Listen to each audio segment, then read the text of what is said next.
I've been working on this video for a very long time.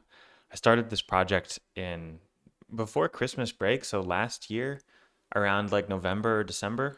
So it's been about 5 months of building and testing and iterating and just changing, redoing decks for every single hero in the entire game. And I finally finished. And in addition to finishing that, to where I have a very nice, solid, well tested deck for every single hero that I find really fun to play, is a total overhaul to the Living Tier List website. I'm running it locally on my device right now, so this is how it looks currently, but I'm not going to spoil all of these different pages, but there's a lot more features, a lot of really cool ones, especially this community tier list one. But that's going to be for a different video. For now, this video, I'm going to focus it on the decks that I built for every single hero, because if I get sidetracked too much, it's going to be a really long video. Let's start. So instead of doing alphabetical order for the heroes, as you can see, there's a lot of heroes these days. I'm going to do oldest to newest, because I think that'll be the most useful for everyone. So you can either go here and type by name. So if we wanted to start with Spider-Man, you can type Spider-Man and then choose Spider-Man, or you can just click on the hero cards, either way. But Peter Parker is the first one up. So here you can see I have two decks for him. And Peter Parker is an interesting character because he's sort of awkward, but he has some very big strengths, mainly his economy. But at the beginning of the game, he didn't have as much support. The card pool is a lot smaller. He could feel a little awkward. And it kind of makes it to where his decks these days are almost like unrecognizable compared to the decks that you would have had at the beginning. So because he's, comes in the core box and every person playing the game probably has the core box, I wanted to make a beginner deck. So here's more advanced deck if you have a big card pool that takes advantage of the Web Warrior support that came out later, and also a core box deck. I'll go over each one. Let's start here, I guess, because I assume most people watching this have, you know, have a lot of cards. So the idea with this deck is, his economy is really strong. His ability to, when the villain initiates an attack against you, you can draw a card. It gives him a lot of economy. And then he has a mental resource generator on the alter ego side, and that's his biggest strength. And because that's his biggest strength, and sometimes his cards are a little awkward.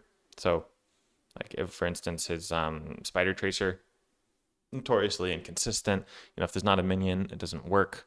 The Webbed Up has an anti-synergy with his hero ability and is very expensive. So, like if you have the character Webbed Up, it blocks an attack and then it stuns them. So when the villain can't initiate the attack, it shuts down your card draw. So that's not ideal.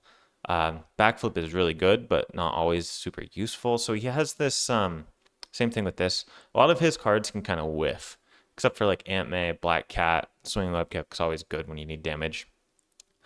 So it's not that his cards are bad; it's that they're a little inconsistent. So I didn't limit this to a 40 card deck. This one's a 45 card deck, and the reason I chose to do that is because I don't actually necessarily want to see his cards as much when I'm building this leadership strategy around Web Warriors. So I put in a suite of Web Warriors to add. We have Auto Octavius can ready the tech, which lets him draw a card. So it could just be an upgrade, but tech is nice. It combos with his Spider Tracer here, or sorry, not his Spider, his Web Shooter. SPDR is really solid. This creates a loop where you can, add SPDR to your hand if she was defeated by taking excess consequential. So you can attack once, then thwart, return her to your hand, draw off of the Web of Life and Destiny, and then play her again. And it starts this loop where you keep getting card draw and thwart. Very powerful. And then he also has Moon Girl. So it goes Spider, or I'll finish the Web Warrior. So Web Warrior, Madam Web is a new one, which isn't locked. She lets you order the encounter deck. And you can play her even if you don't already have the Web Warrior trait, which you get the Web Warrior trait from, where is it? It's right here, the Warrior of the Great Web. And then after a Web Warrior ally leaves play, you also get +1 attack. And then the other big key thing here is Web of Life and Destiny. So the Web of Life and Destiny, after a Web Warrior ally leaves play, you choose a player. That player draws 1 card. So because he doesn't naturally have the Web Warrior trait, I didn't really want to go to the direction of adding 3 copies of the Warrior of the Great Web, because that waters down the deck a little bit. Like you don't want to see those on the next time through. So outside of doing that, the deck still needs to function at the beginning. So to have it function, uh, it's 3 copies of Suit Up. So on turn 1, you have this mental resource here, and you have Suit Up, which is very powerful because you can grab, search your deck and discard pile for an ally and an upgrade that can be attached to the ally, and then add them to your hand. And that can be very powerful, especially with Moon Girl, he can use because of the Genius trait. So you can search her Clarity of Purpose, which is mental resource, and then I have 2 copies of Clarity of Purpose, so you can play the first one, and then have the second one around for Suit Up later on. Yeah, so that's pretty good. And then Peter Parker generates mental, so turn 1, you're probably looking to play Moon Girl, draw 3 cards, help you find Mansion, Web of Life and Destiny, set up your economy on turn 1. And then after that, you're pretty much just using Make the Call to get your powerful allies out. And since you're drawing so many cards, it'll help you find the Warrior of the Great Web and Web of Life and Destiny faster. So that's sort of the early game. You use like Moon Girl, Professor X, and Nick Fury with Suit Up to like get through that. And then Spider-Man 2099, after you're set up, after he uses a basic power, you can return a Web Warrior ally to your hand, which triggers the Web of Life and Destiny to let you draw a card, and you can play them again. So like for instance, you could have Ghost Spider attack, return her to hand, draw a card, and then when she leaves play, search your deck for an identity-specific event and add it to your hand. So you also get to search an identity-specific event, which you can grab your Swinging Web Kick, and then you can play her again, and it can just go kind of crazy. So that helps you search your events out, and then regroup. Regroup is very powerful. It will allow you to return allies to your hand instead of going to the discard pile when they block on the villain phase. So that can just, keep having your Web Warrior engine going. And also is really good in multiplayer because I didn't want to build this like specifically for solo. That's another thing to mention. Most of these decks are between 1 and 3 players roughly. I add suggestions for different player counts when it's applicable. But that's the idea. Very, very, very powerful deck. But also, if you have a smaller card pool, maybe you don't want to play this kind of style. And I actually enjoy this way more. So this for Peter Parker, since him and Captain Marvel, I did this for where I gave intro decks. This is only using the core box. So it's essentially an updated version of the Justice Precon. And so you have your allies here, which you only have access to 4. So they kind of want to go into the deck. Daredevil and Jessica Jones are really fun. And especially with Daredevil, there's this combo with First Aid where you can keep healing up Daredevil for 2 using First Aid. And that allows him to keep getting thwart and damage, which can be very valuable, especially when you don't have as many options to do that in the smaller card pool. And since Peter isn't very good at thwarting, you have 3 copies of Surveillance Team here and 3 copies of For Justice, along with the Power of Justice to help you play them more. And this creates a pretty solid deck. Like this deck, actually can handle, as long as you're playing smart in the game, this deck can handle expert scenarios just fine. And you don't even need any packs. So I think both of these are very fun ways of playing Peter. So if you want to do this sort of break the game with just super powerful allies and his economy, you can do that with a deck list like this. If you have a smaller card pool, or you want to just try out the core box cards more, because what I noticed this when I did my progression series of it's really fun to return to the core box decks if you want to try it. This deck also great, very good deck for beginners. So I gave a small little description here. Yeah.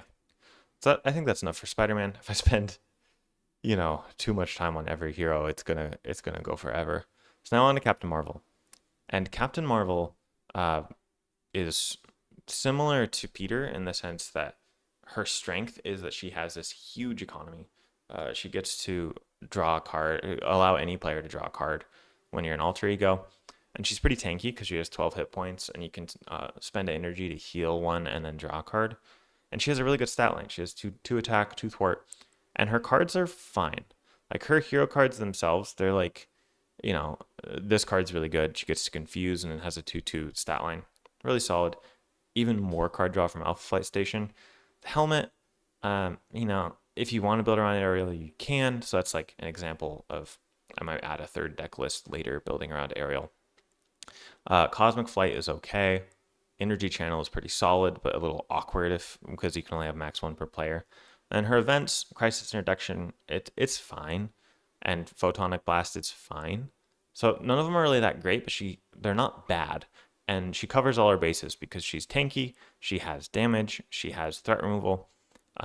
So she's a good general hero, and because of her ability or having this triple resource generator and so much card draw, and not having weaknesses really, she can sort of just become a vessel to build almost whatever deck you want. So if you're new to deck building, highly recommend Captain Marvel.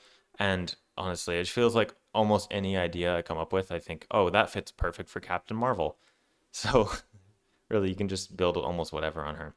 So this first deck I'm recommending is a very, very, very powerful deck for her. It's sort of ludicrously powerful. When I tested it out, it was crazy. It was totally crazy.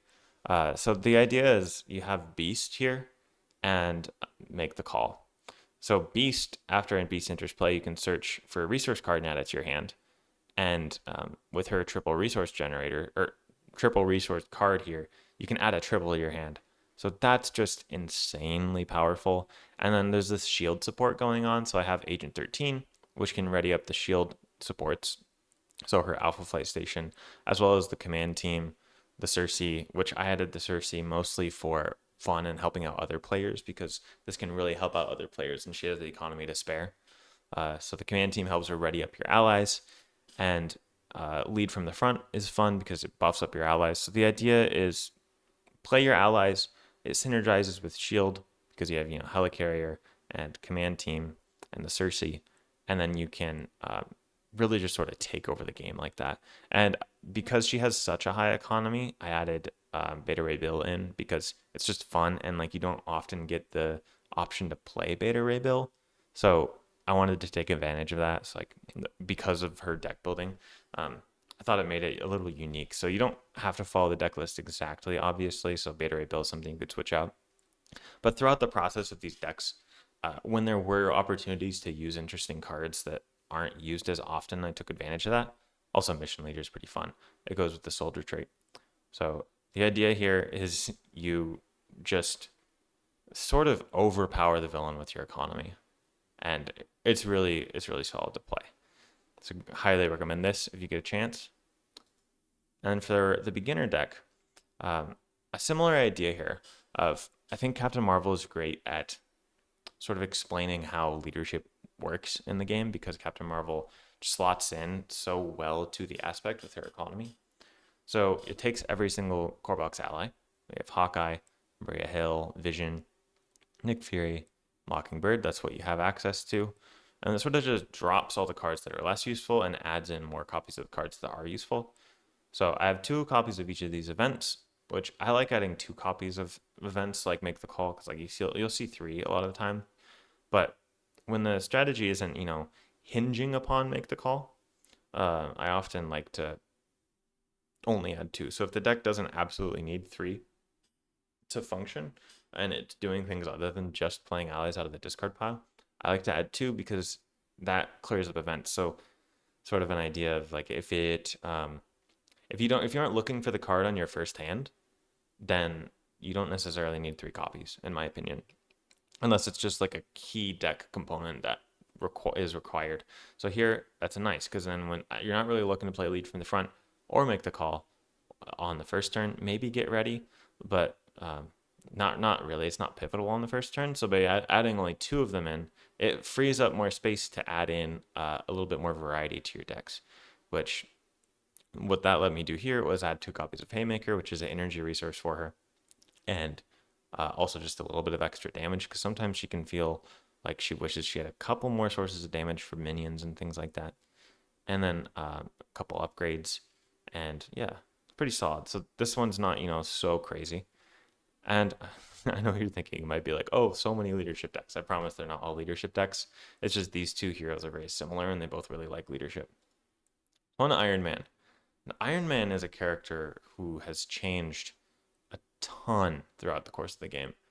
So the way that he works is his hero size, you get +1 hand size for each tech upgrade you control to a maximum hand size of 7.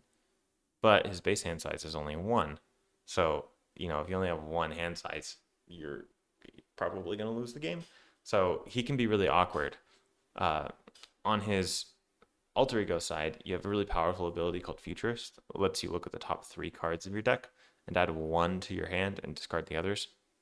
And what that does is it helps him find his tech upgrades, because playing tech upgrades is how he increases his hand size, which you have to do to be functional. Because if you stay in alter ego the whole game, you're going to lose to the main scheme. So you have to go to hero at some point. And so there's this balance between, finding his tech. So at the beginning of the game, the only tech that was available was the ones in his kit. He has these different tech upgrades that do different things for him. Generally, you just like exhaust the card to get an effect on a turn, and they're solid cards. And it was kind of like you're playing Iron Man, you get behind, and then you hope that once you finally find your tech and you flip up and you have your suit built, then you sort of just win. And it's this give and take between how many turns do you want to stay in alter ego versus when do you need to go to hero. So he ends up being really difficult to pilot as a new player. So yeah, if you're brand new to the game, probably stick with Captain Marvel and Spider-Man with those decks I recommended. But Tony Stark is very, very powerful, and especially with how much tech has came out lately, he can get kind of bonkers. So this deck is utilizing the fact that there's a lot more tech, because it's just tech that counts. It's not his specific tech. So just playing any tech card increases his hand size. And there's a ton of tech in the game. In basic, you have I have 2 copies of Plasma Pistol here. I didn't add 3 because it's restricted, so you can't have more than 2 out. And then 3 copies of Energy Barrier, 1 copy of Force Field Generator. And then really brand new cards that came out were Spider Bite and Energy Shield, which really kind of changed things for him. Spider Bite reduces her cost for each tech, so she's essentially free. So just really, really nice to play with Iron Man here. It's a cool combo.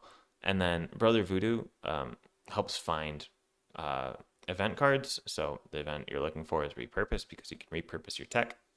And then this one is sort of the MVP of the cards that came out lately for him. It's Energy Shields. And it's a 0-cost card. This is attached to a character, max 1 per character. Interrupt: when attached character would take any amount of damage, spend X energy resources to prevent X of that damage. And it's not a forced interrupt, so you don't have to spend the energy on it. And it's just, it's sort of like a rules lawyery thing here, but it just says attached to a character, which you'd assume that you're giving it out to an ally, right? But yeah, you can hand it out to any character, and upgrades that you give to a character like this, unless you still technically control the upgrade. So what you can do is you can actually give this energy shield to the villain, or an ally, or your identity, and you still technically control it, and then you increase your hand size. So I added 3 copies of this and it's 0 cost. So what this does is having this much tech in the deck just really, really speed runs getting your hand size up. And then it capitalizes off of that at the end of the game since you have extra tech around with your Plasma Pistol and Force Field Generator and Energy Barriers and whatnot. The repurpose lets you ready and then gives you whatever stat you need, and then your arc reactor readies off of that. So you have 2 readies, so you can repurpose first to increase your stats and ready. So you can thwart for 2, repurpose. Let's say you repurpose Force Field Generator, give yourself, let's say, +3 thwart, get up to 5 thwart, and then thwart for 5, and then ready again with your arc reactor, and then thwart for 5 again. So you're removing 12 threat in addition to your other stuff, because that was only a 0-cost card. So those turns get huge. And then his Repulsor Blast, right? It's called This one, it discards cards and counts energy resources to deal increased damage. So a lot of these cards have energy resources, like the tech cards. They pretty much all have energy resources on them. So there's a lot of energy resources. White Fox is a fun combo with that. She combos with both Futurist and your attack event, which is really nice. You can get an ally out because Futurist just says, look at the top 3 cards of your deck, add 1 to your hand, and discard the others. And since looking isn't actually, it's sort of like you imagine you just know what they are. They're still technically on top of your deck when you're looking. So then what happens is you choose 1 to add to your hand and you discard the others, but the others are actually discarded from the top of your deck. So then White Fox, when she's discarded from the top of your deck, comes into play. So it works off of Repulsor Blast and his alter ego ability, which is really good. And Ironheart, for theme and just like having a little card draw to help you find things. And it's really solid. Meditation is fun because when you're an alter ego with him building your suit, it can get you an extra economy, so you can exhaust because you don't necessarily need it on your first turn to get like Quinn Carrier or like Force Field Generator or an ally. Helps out a lot. So that's the idea with Iron Man here. And now moving to Black Panther, Black Panther is my favorite core box hero. And Black Panther, this deck is so fun. I tested this deck. Well, I tested all of these decks along with the help of my fiance and my friend. So we all tested. I tested all of them at least once. I probably on average tested each deck 3 to 5 times, as well as my friend and my fiance tested multiple decks multiple times as well for me. So these have been put through the ringer, and out of all of them, I think this is one of my favorites. Partly because Black Panther is just one of my favorite heroes, but this deck was so good. Like it can like essentially handle 2-player difficulty by yourself. Sounds like a lot, but Black Panther is really strong, and this deck is really good. So let me cover it. So his general thing is he has all of these upgrades that he wants to play, and then you play the upgrades, and then you play Wakanda Forever, and then you get to resolve the effect on them, and the last one you choose in the sequence has a bonus effect. So the idea is find your upgrades as fast as you can, and then play Wakanda Forever, and then you have a big economy. You have a big economy and cheap cards, which can be a little awkward because you have 3 copies of Vibranium, but then a lot of 1-cost cards. So after your upgrades are out of your deck, you're left with like what 6 1-cost cards. Will be out of your deck, and then a 2-cost ally that doesn't necessarily have as big of a purpose. I fixed that by adding rapid response because she can search it. But yeah, it can get awkward after your first deck pass. So this needs to take advantage of its big economy. And a classic way of taking advantage of big economy is make the call here. But then, so make the call can make use. Well, it's not showing up there for some reason. But make the call lets you bring an ally in from the discard pile. And then the allies you're bringing in, I didn't want it to be just generic here because I wanted to make use of the fact that he's an Avenger and Wakanda character. So he has 2 traits, and this new card, Strength and Diversity, that came out, lets you, for each different trait on friendly characters in play, choose one, remove a threat from a scheme, or deal 1 to an enemy. So let's say you have 4 traits out. You can remove 1 threat from a scheme, or deal 1 damage to an enemy 4 times. So these are different instances. It's not technically an attack or a thwart, so it can bypass things like guard because it's not technically an attack. And you can spread out the damage and threat removal however you need it. So it's very strong. And with this wide cast of allies, with Make the Call, you can get in trait locked allies like Gamora, who, you can't play her unless you have a Guardian trait, but since Make the Call isn't technically playing an ally, you can use that to get Gamora in, and she also helps find you your Wakanda Forevers and your Strength and Diversity because she discards so you get an event. Also, Cyclops is fun. He has the X-Men trait, and then since your suit is an attack, and your claws are an attack, he increases the damage from both of those as well as your basic attack. That's just really, really good. Kalu helps you find events as well as adding the Mystic trait. Mary Hale draws you into your events as well as having Shield. White Tiger's there because she just draws you a lot of cards. Nick Fury's Shield and Spy.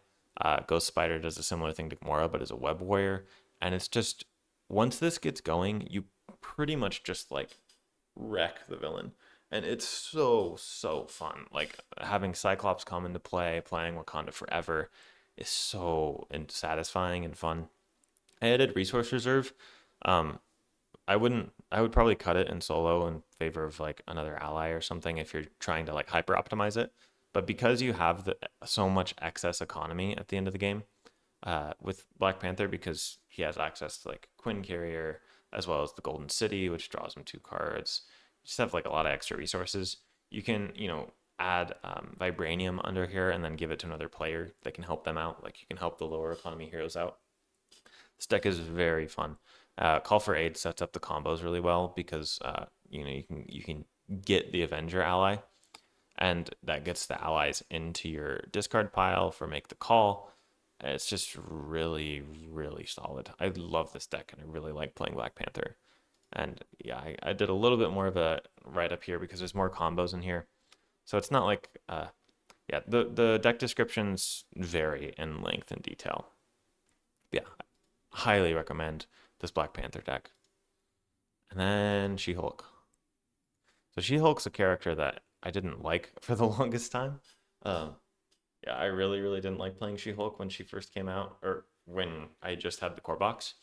And she's got some more tools since then. Still not my favorite character to play, but I did find a fun way of playing her. Because Ready for a Fight came out, which says when an enemy would scheme, discard Ready for a Fight, change to hero form, and that enemy attacks you instead, which really helps her with all of the things that she wants to do.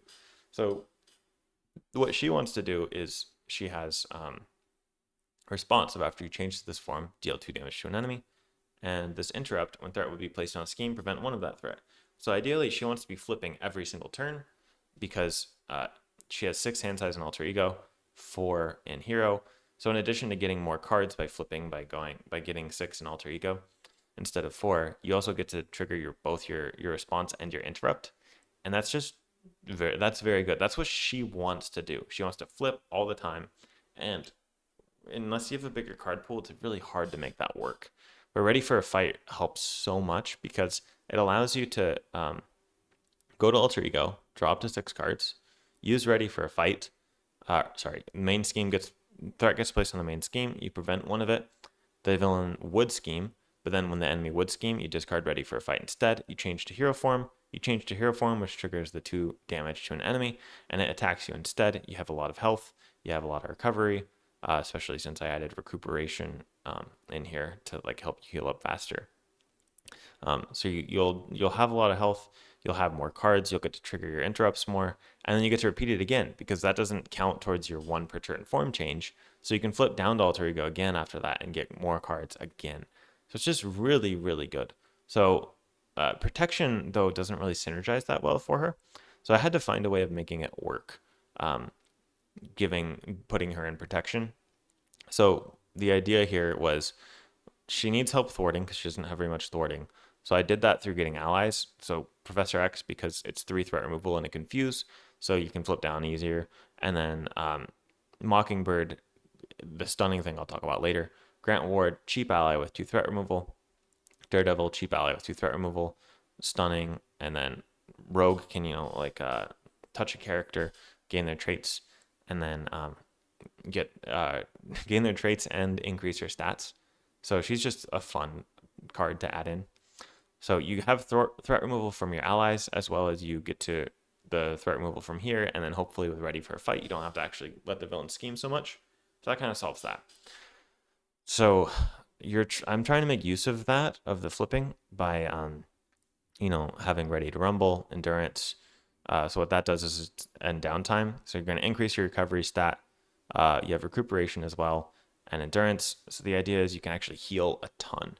You can actually heal all the way up to full. Sometimes when I played her, I realized that I felt like I was going to alter ego, recovering, flipping up, getting hit in the face, having to go down. I couldn't actually get ahead. I couldn't actually heal past the damage I was taking. But these cards help fix that. And then when you flip up to hero form, you have limitless stamina because you can ready attack. She has 3 attack, which is really good. But then also there's this little crazy rule where after She-Hulk attacks, discard Superhuman Strike, stun the attacked enemy, and she has +2 attack from that. There's a rule that changed. I don't know exactly when. I can't remember exactly when, but essentially the rule is that if the character is not a valid target to be stunned, then it can't trigger. So then she gets to keep the +2 attack.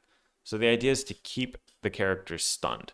That's why there's all these stuns in the deck. So like Iron Fist can stun twice, Mockingbird can stun, uh, Tackle can stun. So you get all these stuns in the deck, lets you keep your attack, lets you ready, and it's just pretty strong. And it finally felt like She-Hulk was doing something really unique and quite powerful when I did this. And I like this deck. I like this deck a lot.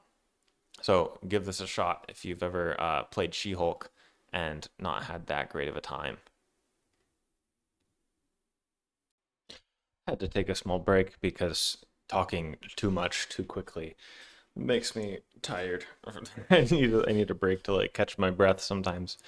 I'll probably have to do that a few times in this video with how many heroes there are. Okay, on to Captain America. And Captain America, I have two decks for him. He's similar to Captain Marvel, but maybe even more so.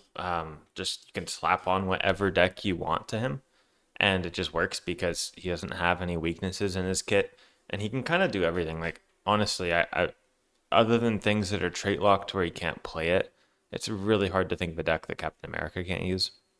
So I made two decks for him. Um, I wanted to have an Avengers leadership deck somewhere. So I felt like, out of all the characters to do that on, Captain America made sense because, he's the leader of the Avengers, which is essentially just it's a 4 cost card that readies all of your Avengers and gives them +1 stats. And remember that this says ready each Avenger character you control. So you here is referring to the player. If I talk too much about rules, it'll make the video way too long. But essentially, yeah, you is referring to you as the player here. So it readies up Captain America as well as all of your allies and increases the stats. Very powerful. So you can just add a host of Avengers allies, whichever ones you prefer. And honestly, with this type of deck, it doesn't need to be so specific. I just chose ones that I liked, some resources to go along with it. The Avengers Tower and the Quinn Carrier because you have access to it.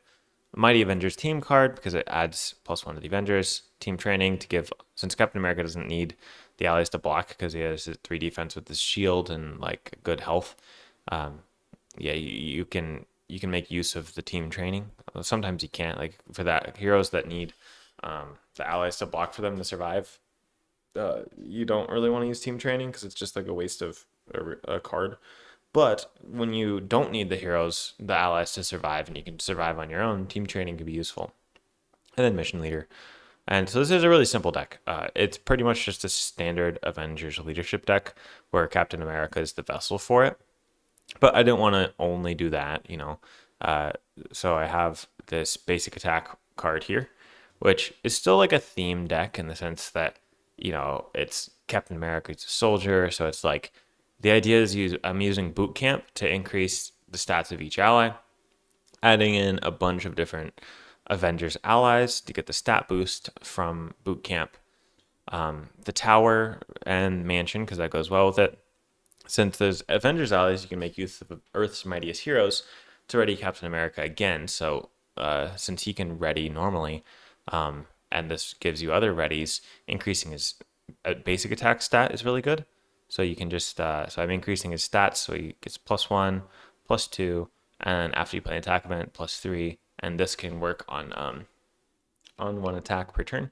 So getting +3 attack, he has 5 attack and 2 readies. That's really, really solid. And then the attack events are in here.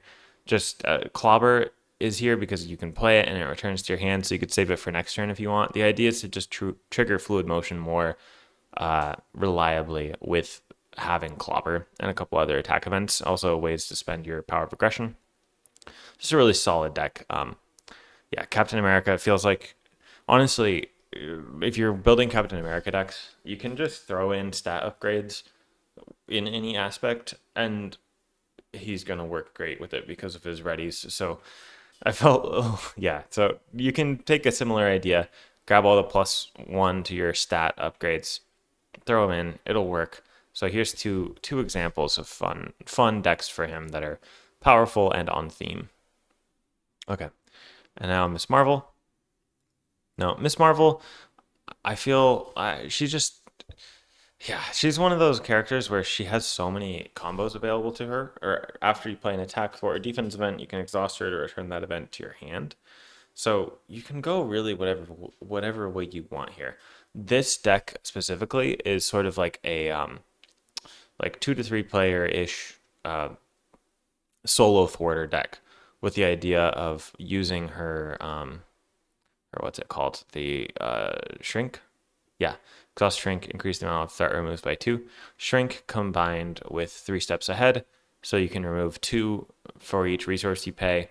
So then you can pay up to 3 for it. So then you can get increase that by 2, so you can remove 4, 4, 4. So you can remove 12 threat with 3 steps ahead, which is very powerful with the shrink upgrade. So the idea is to build around that, and then she can also exhaust, return it to your hand, play it again, or more often than not, probably play Turn the Tide, where you thwart all of the threat off of a scheme with 3 steps ahead, and then you use Turn the Tide so that you can deal 3 damage to an enemy for 0 cost, exhaust, return it to your hand, and then play it again because you're still in the response window. So you can do that fun combo there. And then some allies to go with her. She's a champion, so I added in Moon Girl, which is kind of fun getting to play Moon Girl on the hero side. Um, yeah, this deck is it's pretty solid. It's not a solo deck though. So if you're looking for a solo deck, this is not the one. Maybe I'll add in more solo decks for her, but if you're playing 2 or higher player count, this type of deck for her can be very powerful. Also, since there's so much threat removal in it with the 3 steps ahead and shrink, build support and superpower training can be fun because it can let you search out upgrades for and supports for everyone, which is really fun. Okay, now let's go to Thor. Thor's Thor. I have more decks in the works for Thor as well, but this is the one I went with here. I know a lot of people like playing Thor, but Thor is kind of rough, especially at the beginning. Uh, with the small card pool, he can feel really awkward and weak sometimes. So I really had to put a lot of thought into like how to really help him out. His problems that he has is he has low economy, low threat removal, and gets you know, and needing to summon minions to get use of his card draw can go bad, especially if it's bad minions. So he's sort of an inconsistent and weak hero because of that. But he can be strong because like once you get your setup, like once you get your 2 gods of thunder, your where is it? His support, yeah, Asgard, to get your +1 hand size, you start actually being a kind of high economy hero. It just takes you a really long time to get there. Um, so the key is to me is adding reliability to Thor that helps him get there. And since he has access to aerial, because when he uses Mjolnir, he gets aerial, Ever Vigilant can help him out. So this helps him in 2 ways. It helps him with threat removal because he has low threat removal, as well as readying and making use of his high attack stat.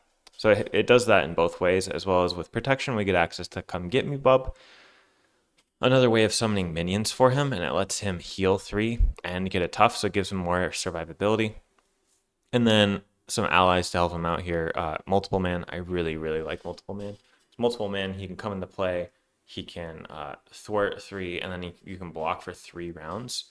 And I think Multiple Man is kind of an underrated card because, especially in these scenarios, like, having 14 health is nice and all, but really, it just means you can take 1 more attack than a normal hero. So, and most heroes can only take 2, and if it's a big attack, sometimes only 1. So you're only getting like between like 2 to 3 or 4 if you're really lucky turns before you have to go to Alter Ego. Your hit points don't really buy you that much time. So having blockers is still very valuable and will help him out a lot, especially since Multiple Man also helps him thwart. Iceman can stun the minions once they come into play, because sometimes he brings minions in and he can't actually deal with them. Yeah, and then some aerial support. Face the Pass is really good for him because it gets him a minion, which triggers his card draw, so he can draw like 5 cards off of this. Very nice stuff there. And yeah, and this deck just works. It just makes Thor work. And there's some other decks. I just haven't got through playtesting. So like the thing if I have to playtest it 3 to 5 times before I post it, to like guarantee that all of these decks work really well. I just haven't done that enough with Thor because um I just he's not one of the characters I play that much. But this deck is really solid for him. I feel like I might have to go faster here. Okay, Black Widow. Got to be honest here.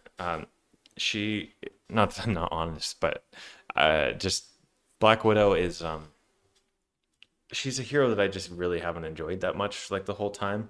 I've found her to be really, really difficult to make her work, and since these decks I've been making them such that they can handle like the hard villains on expert mode, um, I was really struggling to get up to that level with Black Widow.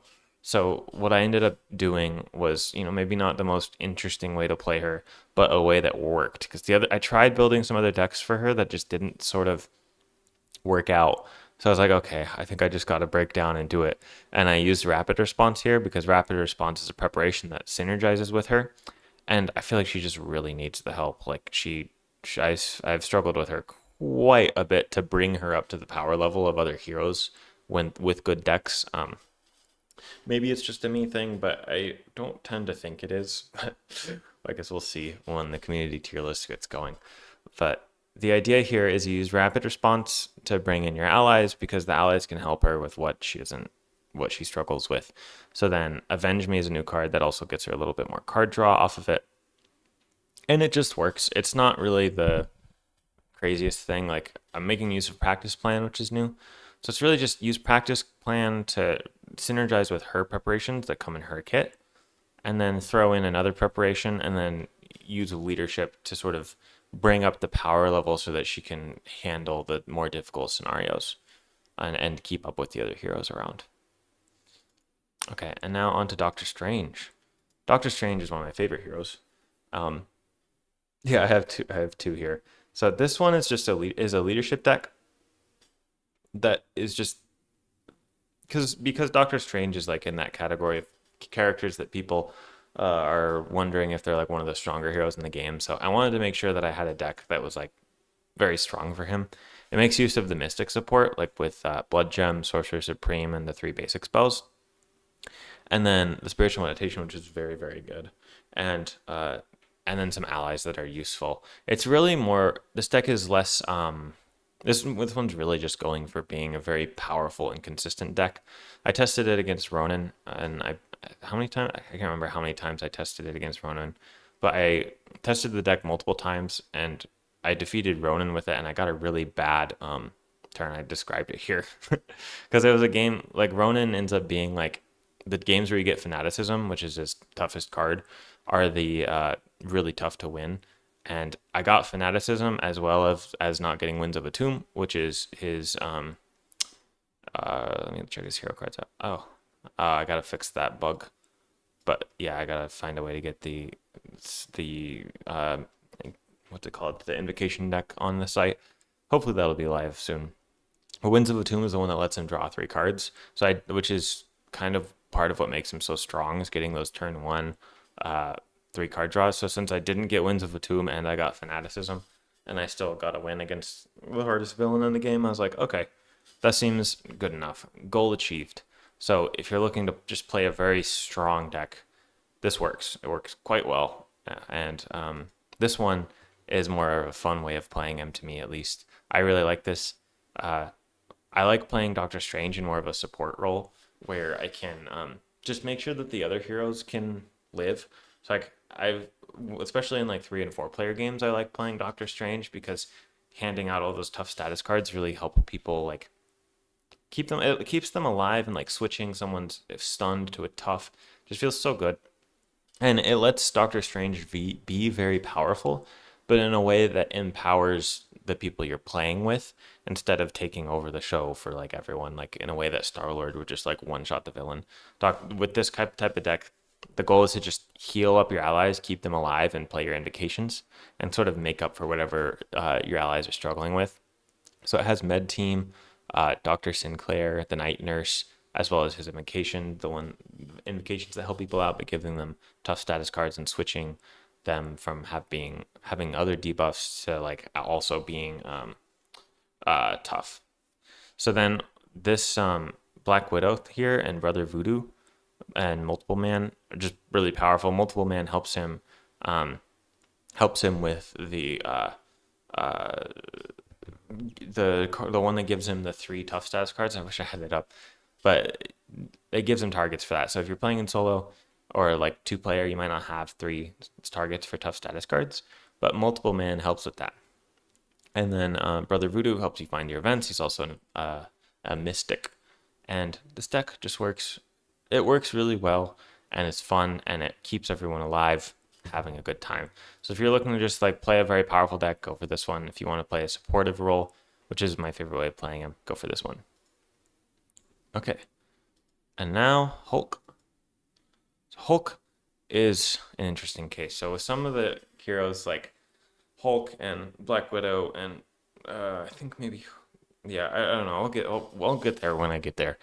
I had to sort of make a concession, and with Hulk, I'm just like, he struggles a lot because I'm sure a lot of everyone's aware of the problems Hulk has. So instead of trying to make Hulk powerful and make him like something that he just isn't, I didn't want to do that. So instead, the approach I took with this deck was, instead of trying to make Hulk overtake the game with just having a super powerful deck that like can defeat a villain on expert or whatever, I just wanted it to be that when you play this deck, you're having a good time and you feel like you do something useful every turn, which sometimes when you're playing Hulk, it doesn't feel like you can do something useful every turn. So the idea here is went up to a 50 card deck because then you see less of Hulk's cards, and then added in some resource sinks for him like Plan B and Blade and Lockjaw and Machine Man. And then it's really just, you can play 1 to 2 cards every turn. So you have some cheap events. You don't have any 4-cost cards that you can't play. They're all 3-cost and lower, because then that means that you can actually play the cards. And then you'll be able to play 1 to 2 cards. And it'll be damage of some sort, probably. And when hopefully you get a good Hulk smash off at some point. And that was the route I took for Hulk. I'll probably make another one that's a protection one for him soon. That will make that will make it so that he can block for the whole table, because I think that's another fun way of playing Hulk, is having a build where he can defend. I've done that before. I just haven't worked out the list to the point where I'm confident posting it onto the site yet. So we can stay tuned for that if I ever make it there. And Hawkeye is another one. Yeah, he's the other one I remember where I made that concession, where I didn't make it, not to where I'm like avoiding his cards in the way that I am with Hulk, but in a way that it's not a solo deck. One's like, most of these decks, I want them to be able to work in solo, because I want whatever player count you're doing to work. But with Hawkeye, it's like, to make him work in solo, you start having to do things that are a little weird with him, and I didn't want to do that. Hawkeye's not bad in the way that Hulk is. He just can be kind of awkward sometimes. So I do want to spend my time shooting arrows with Hawkeye. So I'm not changing his identity entirely. But as a result, I made it so that this is more of a like, you're the damage dealer and you're not worrying about thwart. In solo, you have to worry about damage, thwart, survivability. You're pretty much just worrying about damage here. And you're depending on your allies for threat removal, either enough to where you can go to alter ego and not have to thwart, or threat removal plus some survivability and maybe a blocker. Maybe you're playing with leadership or protection. And the idea here is just, buff up your attack, because he has good attack. He gets up to 3 with his bow. Take out the minions and then profit off of the minions with Gatekeeper and Marked. And it can be really fun like that. Also, Directed Force is a card. It's not like super strong, but like, who else is going to use it? So I might as well include it here for Hawkeye. And Sharpshooter. And the idea is just feel like you're a marksman that's just like picking off the minions, doing some damage, getting some good shots off, but you're not like planning on just like 1v1ing the villain, So yeah, that's the idea here. And it works quite well. I quite enjoy playing Hawkeye, and also this is a fun list for him. Okay, now on to Spider-Woman. Spider-Woman is one of those characters where, similar to like Miss Marvel and Adam Warlock, where it's just like, it feels like you can do like almost anything with these characters. So the way she works is, when you play an aspect card, she gets +1 to her stats until the end of the round.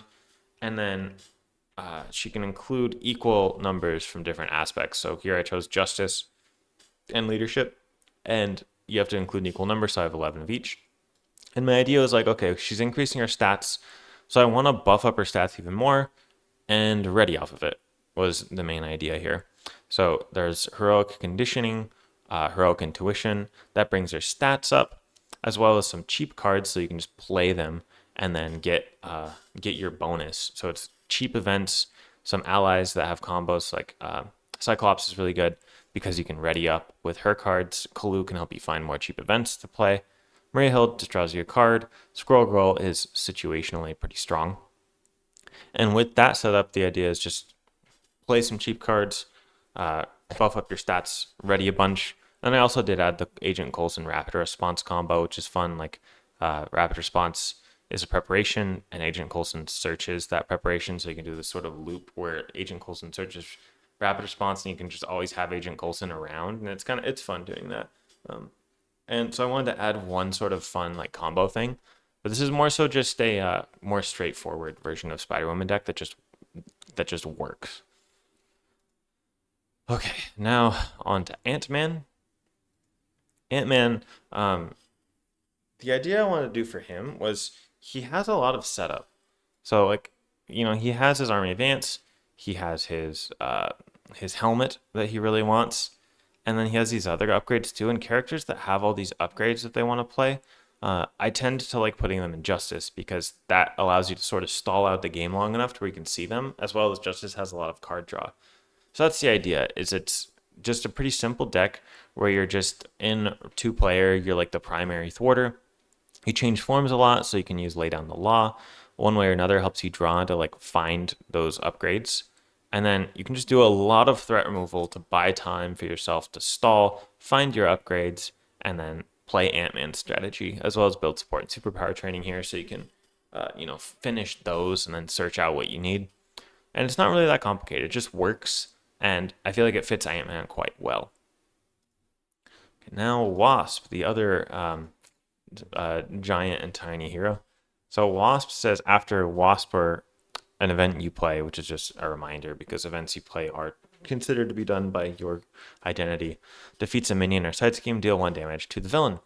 So that's nice.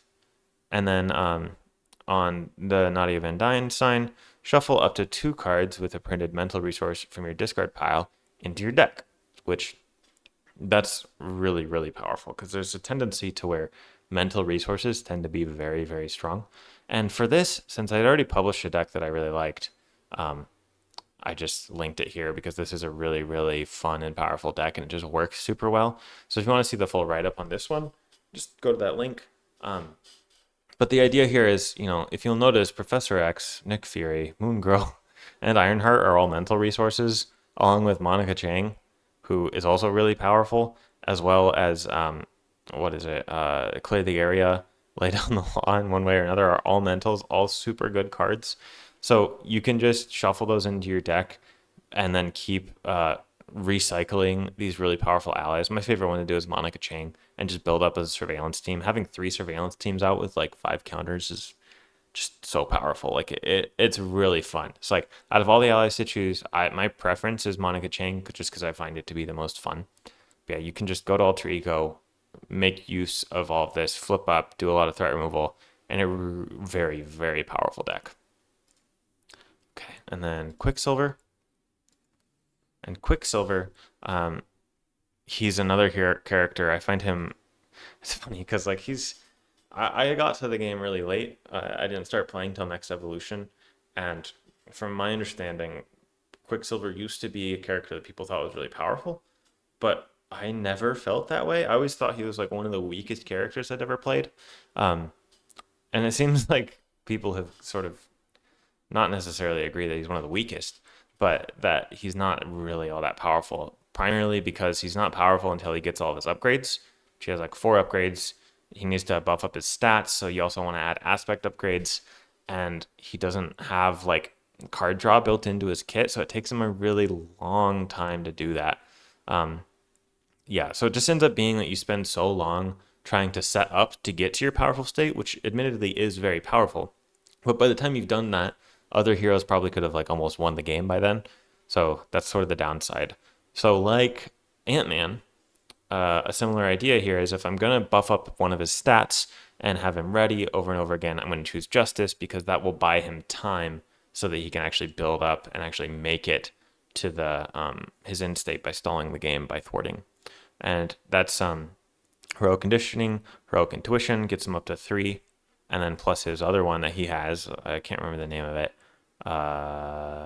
Yeah, hyper perception, so you can get up to 4 thwart, and then you ready naturally, and you have other cards that ready you. And at the end of the game, you're very powerful. And then upside the head, since is fun because after you make a basic attack and damage an enemy, you can confuse it, and if it's already confused, stun it instead. So things you can ready, like in theory, you could even play 2 of these in one turn, and I just find that to be pretty fun. And then float like a butterfly combos off of that, so you can get the confuses off, and then you can just sort of pummel the villain with multiple instances and a bunch of readying.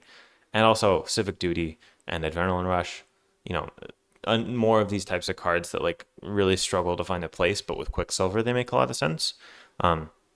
They could be something else, obviously, but if I want to use a wide variety of cards when I get the chance, so Quicksilver fit that really nicely. And then just to make it even more extreme for the late game, since this is really going for like a late game power, specialized training can search you another upgrade, stat upgrade. So that's very, very good. So that's the idea for Quicksilver. And then Scarlet Witch. So Scarlet Witch, really she's her primary thing is Hexbolt, where Hexbolt lets you discard off the top, and then depending on the boost icons, you get to do different things. So 0, 2 damage, 1, 2 threat, 2 draw a card, 3 or more, you place a status card on a character. Very powerful. And then she has ways of manipulating that, so she can manipulate it with her hero ability, and her crest can help manipulate it. So it gives you a little more consistency with Hexbolt. And then, but you notice she doesn't have a thwart event. Like she can thwart with Hexbolt, but it's not guaranteed. So she's kind of inherently a little bit inconsistent, while lacking threat removal. So to me, that's like, okay, I have kind of 2 paths here. I ended up going with Justice because she doesn't have built-in threat removal, like in the same way that a lot of other characters do. So I was like, and I wanted to add consistency. So since she was inconsistent but powerful with what she does, I wanted to give her sort of a consistent engine to build on top of so that it can patch that one weakness she has. It ends up being really powerful. And then it says, oh, Melinda here, because Melinda's a new card, Melinda May, where after Melinda uses the basic power, you look at the top card of the encounter deck and you may discard that card.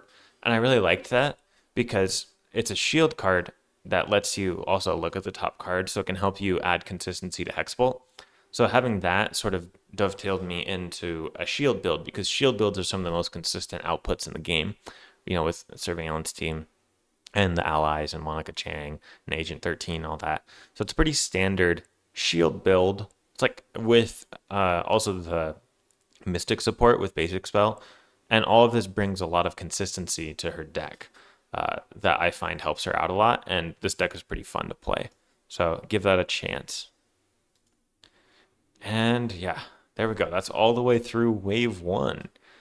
Yeah, this is going to be a long video, guys. Starting with Rocket Raccoon. So Rocket Raccoon came in the box, and the Rocket Raccoon is a character that I struggled with a lot, partly to the rules. So for any new players out there, this is a mistake I made when I first started playing him, was his cannons. So all his weapons, like his particle cannon, his rocket launcher, it says it enters play with 2 charge counters on it. I used to play it such that when I removed the last counter, I would discard it like I would with the other things that use. But that's not how it works. The uses keyword is what actually makes it discard. This doesn't say that it uses 2 charge counters, it just has 2 charge counters. So it means that it doesn't discard, which makes it way easier to use your alter ego ability, which is to tinker and discard it. So just remember that. Don't discard his weapons after you remove the last counter, unless it says uses. I don't think any of them do. Yeah, none of them do. That makes him so much better. So there's that. But then he still struggles a little bit because, you know, he is just like a raccoon fighting all these supervillains. So, yeah. The idea here is I needed to find a way to fix it. Like, it seems like with his hero response, that after you deal excess damage to an enemy, you draw a card that you want to go into like a minion slaying route. But I think that's a little bit of a trap with him because he doesn't have that much survivability, and then that makes it really hard when you're summoning minions, especially if anything goes wrong. A much more reliable archetype for him is actually going to be Repurpose because he has so much tech. And then Energy Shield, same thing here. Just it gives you Repurpose targets and it gives you a Tinker target, so you can play Energy Shield, tinker it away, and just get +1 card from that because it's only one effective resource essentially for the Energy Shield. That's the only card it takes. You take it away, tinker it away, which is nice. And then Energy Barrier and Force Field Generator keep him alive. And then also you can make use of the Spider Bite ally. Repurpose, pretty good. And then Come Get Me Bub does like give him some minions if you want to go that route. The reason I did that is because it heals him 3 and gives him a tough. And then if you're in the right spot for it, you can just take out the minion, draw a card, and it's pretty nice. So it's really a repurpose engine that I did for him. And then he is pretty rich actually with his double resource. What's it called? Like salvage? Yeah. So salvage coming with a double and then adding the 3 doubles. He has a lot of money, and CITT actually helps him out, especially when you repurpose and you increase your stats. So you want to like, if you repurpose Force Field Generator, give yourself like +3 attack or whatever. You have 4 attack, and then you ready off of that, and then you can ready again with the CITT, which is really nice. So that's the idea with him. Yeah, the repurpose really just helps a lot with Rocket, and it didn't. If you're struggling with Rocket to get him to work, try this deck. It'll help a lot. And then on to Groot, and Groot is a bit of a rough hero. His strategy just is hard. So he has his alter ego action to place growth counters on, and then as a force interrupt, when he would take damage, it removes growth counters instead. And then his cards do more for the growth counters he has. So like I am Groot. You remove threat equal to the number of growth counters, and the other one you deal damage equal to the number of growth counters. If you don't have any growth counters, those are really bad cards. And then his upgrades that you remove the growth counter to get the effects of his upgrades. And it just is really hard to make it work. So because he doesn't have like, it's sort of like if things are going well for him, they're going very well. But if anything goes wrong, which things tend to go wrong, especially against harder villains and especially against the Guardians villains, can be very difficult. So the idea here is to allow him to go to alter ego more with justice, so you can actually place more growth counters using under surveillance here, and then it increases the threshold there, and counterintelligence helps remove threat. And then once you build up your growth counters, you can flip up, use Overwatch to you combo Overwatch with I am Groot here. So if you get up to 10 growth counters, you can remove 10 threat from a scheme, use Overwatch, remove 10 threat from another scheme, which is really powerful. So I recommend playing Groot in 2+ player, where it's safer for him to go to alter ego, and then you can get a fun combo off that's 20 threat removal, which is actually really good. So keep your eye out for that. That's a really, really fun combo that's built into this deck. So the main idea here is go to alter ego, get some confuses off with Dazzler and Upside the Head, and build up your growth counters, flip up, use your growth counters however you want to, and it helps a lot when you play them that way. And then for deck 2, this is just the published version. I might remove this, I'm not sure, but this is a published deck that I have called I Am Not Groot, which is built around Disguise, which is a similar idea, but you spend more time in alter ego with this deck. Okay, so then on to Star-Lord, who is one of my favorite heroes. For the longest time, he's been my favorite hero. I just really like he's so fun. Like he does huge amounts of damage, and he has a lot of fun combos, and I just really like his element guns and the riskiness of dealing yourself an encounter card, and he's awesome. So like his thing here is you deal yourself an encounter card to reduce the cost by 3, but he's not that tanky, so you're playing a very risky strategy. So another thing he does is he makes each ally you control a guardian, which is really nice, especially when you combo that with Blaze of Glory to give every guardian +2 thwart and attack this phase. very, very powerful. And another fun thing about this is the people that aren't guardians, let's say it's a good example. Let's say Kalu. Let's say you have Kalu out. He's not a guardian normally. He's a guardian when you're in hero side. So then what you can do is you can play Blaze of Glory while you're in hero side, flip to alter ego, and then he's no longer a guardian. So then at the end of the phase, since you're an alter ego, he's not a guardian. You get to skip the damage, which is a fun little thing. But this is really a combo deck. So the way this deck works is you play allies. You try to set up a handful of allies. You get Blaze of Glory. You combo that with your Daring Escape and your Sliding Shot to deal yourself a bunch of encounter cards, ready up a bunch, and just completely one-shot the villain. So using a deck, I don't think it wasn't this exact list, but using a list very similar to this, I was able to do like 102 damage in one turn in 2-player against Expert Ronin. So that was this is not like a low pressure scenario. It's just sort of at any point with Star-Lord, you can sort of do like 30 to 50 damage, no problem. So just if you see Daring Escape and you have a Sliding Shot in your hand and you're in a spot to play Blaze of Glory, just kind of go for it. You can basically just win the game whenever that lines up. And this deck is about making that line up more often. Another funny combo I have in here is Build Support combined with IPAC. I just really like the idea of giving Star-Lord a face-down counter card, which increases his output and then lets him draw 2 cards. So like that's really fun for the final push. And the general strategy of Star-Lord is you need to be really smart about how you use your ability, because if you use it for something that's not that useful at the time, you're maybe making things harder for yourself. So it's about balancing when it is actually worth it to get that encounter card and when it's not. And then you can play like more safe and not deal yourself that many, or you can play more risky and deal yourself one every turn. I kind of go in between of I deal myself encounter cards when I have an ally to block, or when I have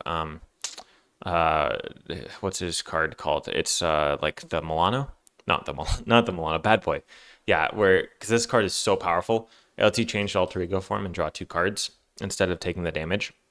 So generally the pattern is you play allies to stay alive and start setting up your combos, and then you put Bad Boy on the field, you let the villain attack you, you flip to alter ego, draw 2 cards off of it, and then you try to use Daring Escape and Sliding a Shot and Blaze of Glory to just do a bunch of damage. And Black Panther can store Blaze of Glory for you, which is really nice.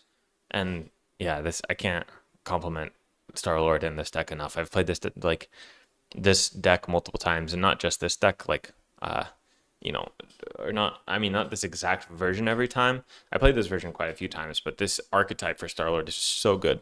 I think I wrote it down. I tested this. One of the tests I did was against the Collector 2, which is about thwarting, and I was able to do so much threat removal, because you can do the same thing with Gutsy Move as you can with Sliding Shot.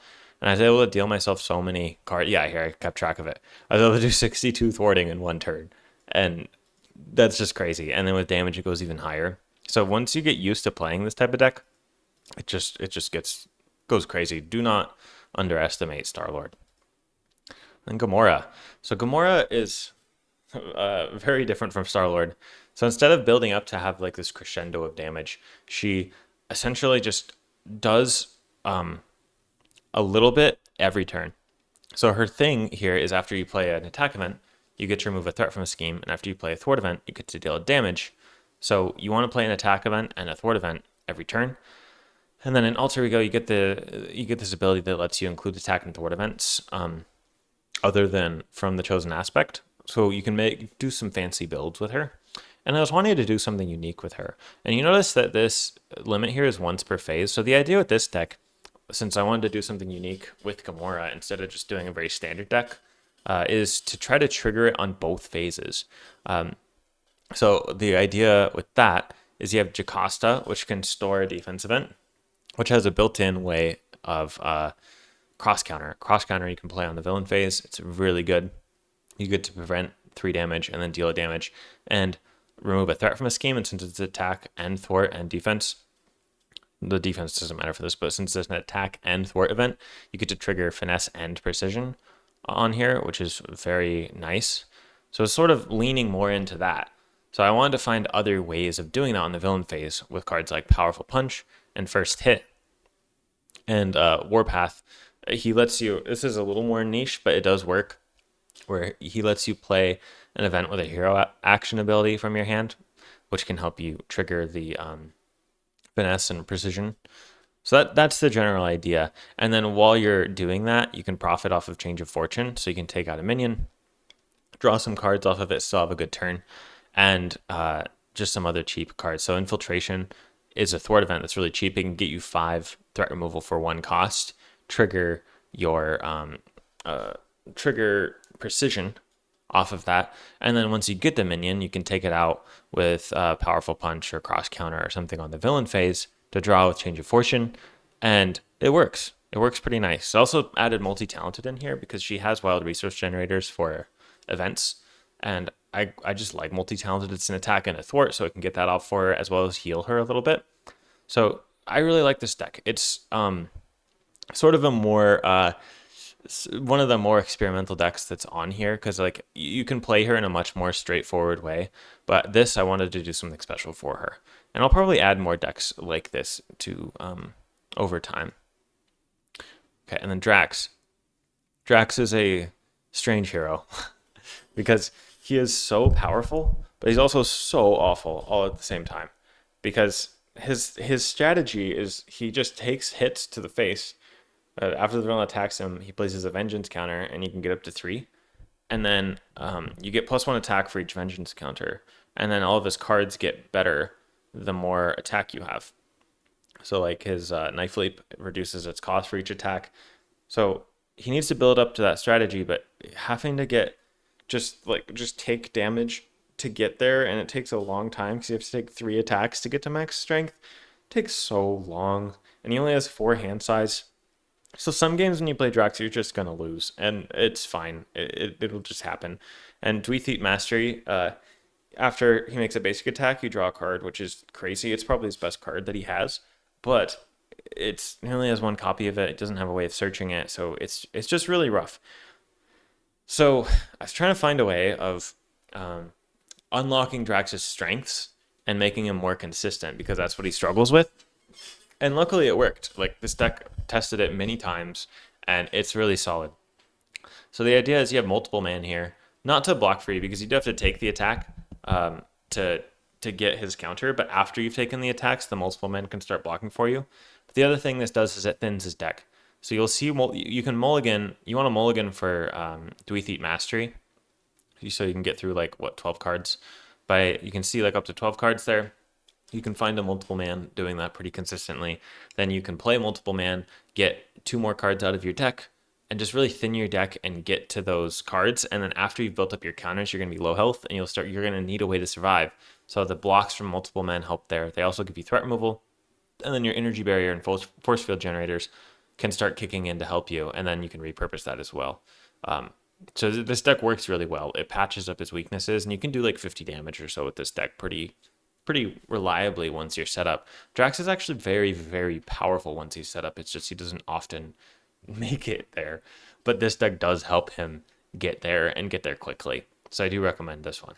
Well, I recommend all of these, obviously, because that's the point of the video. But now Venom. I really like playing Venom. His whole thing is he has these weapons that he like the pistols and multi-gun. And at the beginning of that game, you discard until you find one of them, and then you add it to your hand. So it helps speed up your setup a little bit, and it's just really powerful. So the pistols give you +1 to a power, and it can be attack, thwart, or defense. And so it makes his stat line really good. So once you have both pistols, you're essentially a 3-4-4 stat line, which is really solid. And then multi-gun provides whatever else you need, because it can deal 2 damage to an enemy, or it can deal 1 damage to each minion engaged with a player, which is really good against things like Ultron and other minion swarm strategies, or it can remove 2 threat. So you really just have a very consistent amount of output as soon as you get these out, and it's pretty quick to get them out because your setup ability helps you find your weapons. And then he also has other good cards like Project Rebirth. You get to draw a card or heal 3. It's really solid. Spider Sense. When the villain attacks you, you get to draw a card. That's really good. He also has resources on his a wild resource generator here. So he has a lot of money, which having a lot of money is the one of the strongest things in the game. And his events are solid too. Run and gun readies up your weapons, which the weapons are really good because it readies you and your weapons. So you can get another attack off. Like if you're going for damage and you find run and gun, you can attack for 4. Use your multi gun for 6. You can also spread that around, or it has a lot of utility because you can get all these effects you want. This helps you thwart. It helps you deal AOE damage. It helps you deal burst damage. Does all of those things for you very well. And then he just has some solid events with Confuse, which Confuse is really good. And then also Grasping Tendrils to like block all the, you cancel an attack and stun the villain for 2 costs, which is very, very good. So he's just really solid. So the idea is to speedrun his setup, and Justice really helps you speedrun setup characters. So that's why I chose Justice. So it has one way or another, along with Clear the Area, gets you a bunch of card draw, some card draw from Nick Fury and Ironheart, and then Skilled Investigator under Surveillance helps you like stall to get there. And this deck is just very powerful. It just does what Venom wants to do. I tested this deck against Expert Magneto, and it was crazy. Like, I documented that here.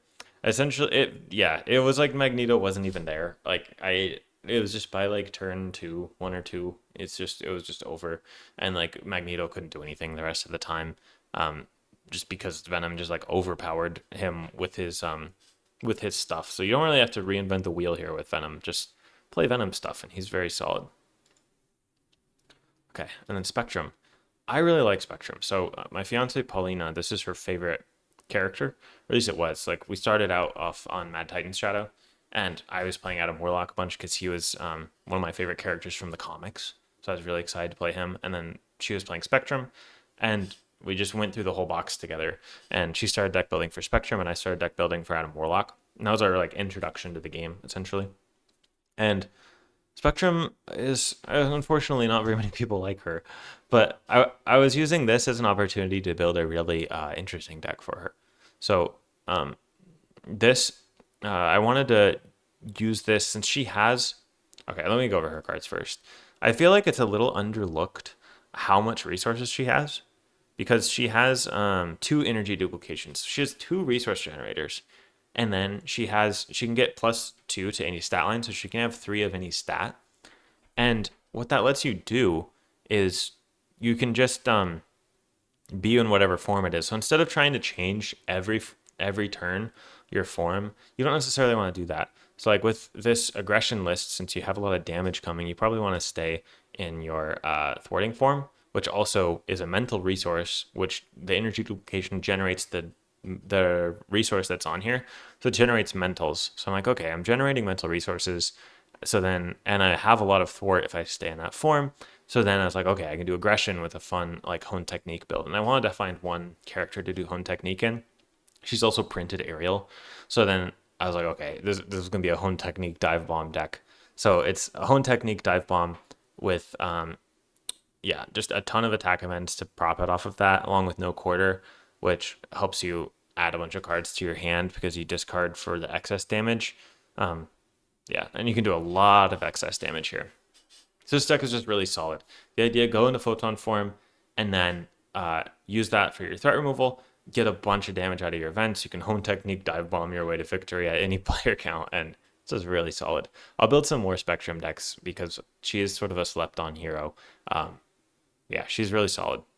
And then Adam Warlock, which Adam Warlock was the character that taught me deck building essentially because I just like started deck building for him instantaneously, and it really helped me figure out the game. And this is the deck that I took through that series on my channel. I have a series where I did through all of Mad Titan's Shadow and solo with Adam Warlock, and this was the deck I was using. And this deck is built around using Summoning Spell with the really high cost allies from each aspect that are really good.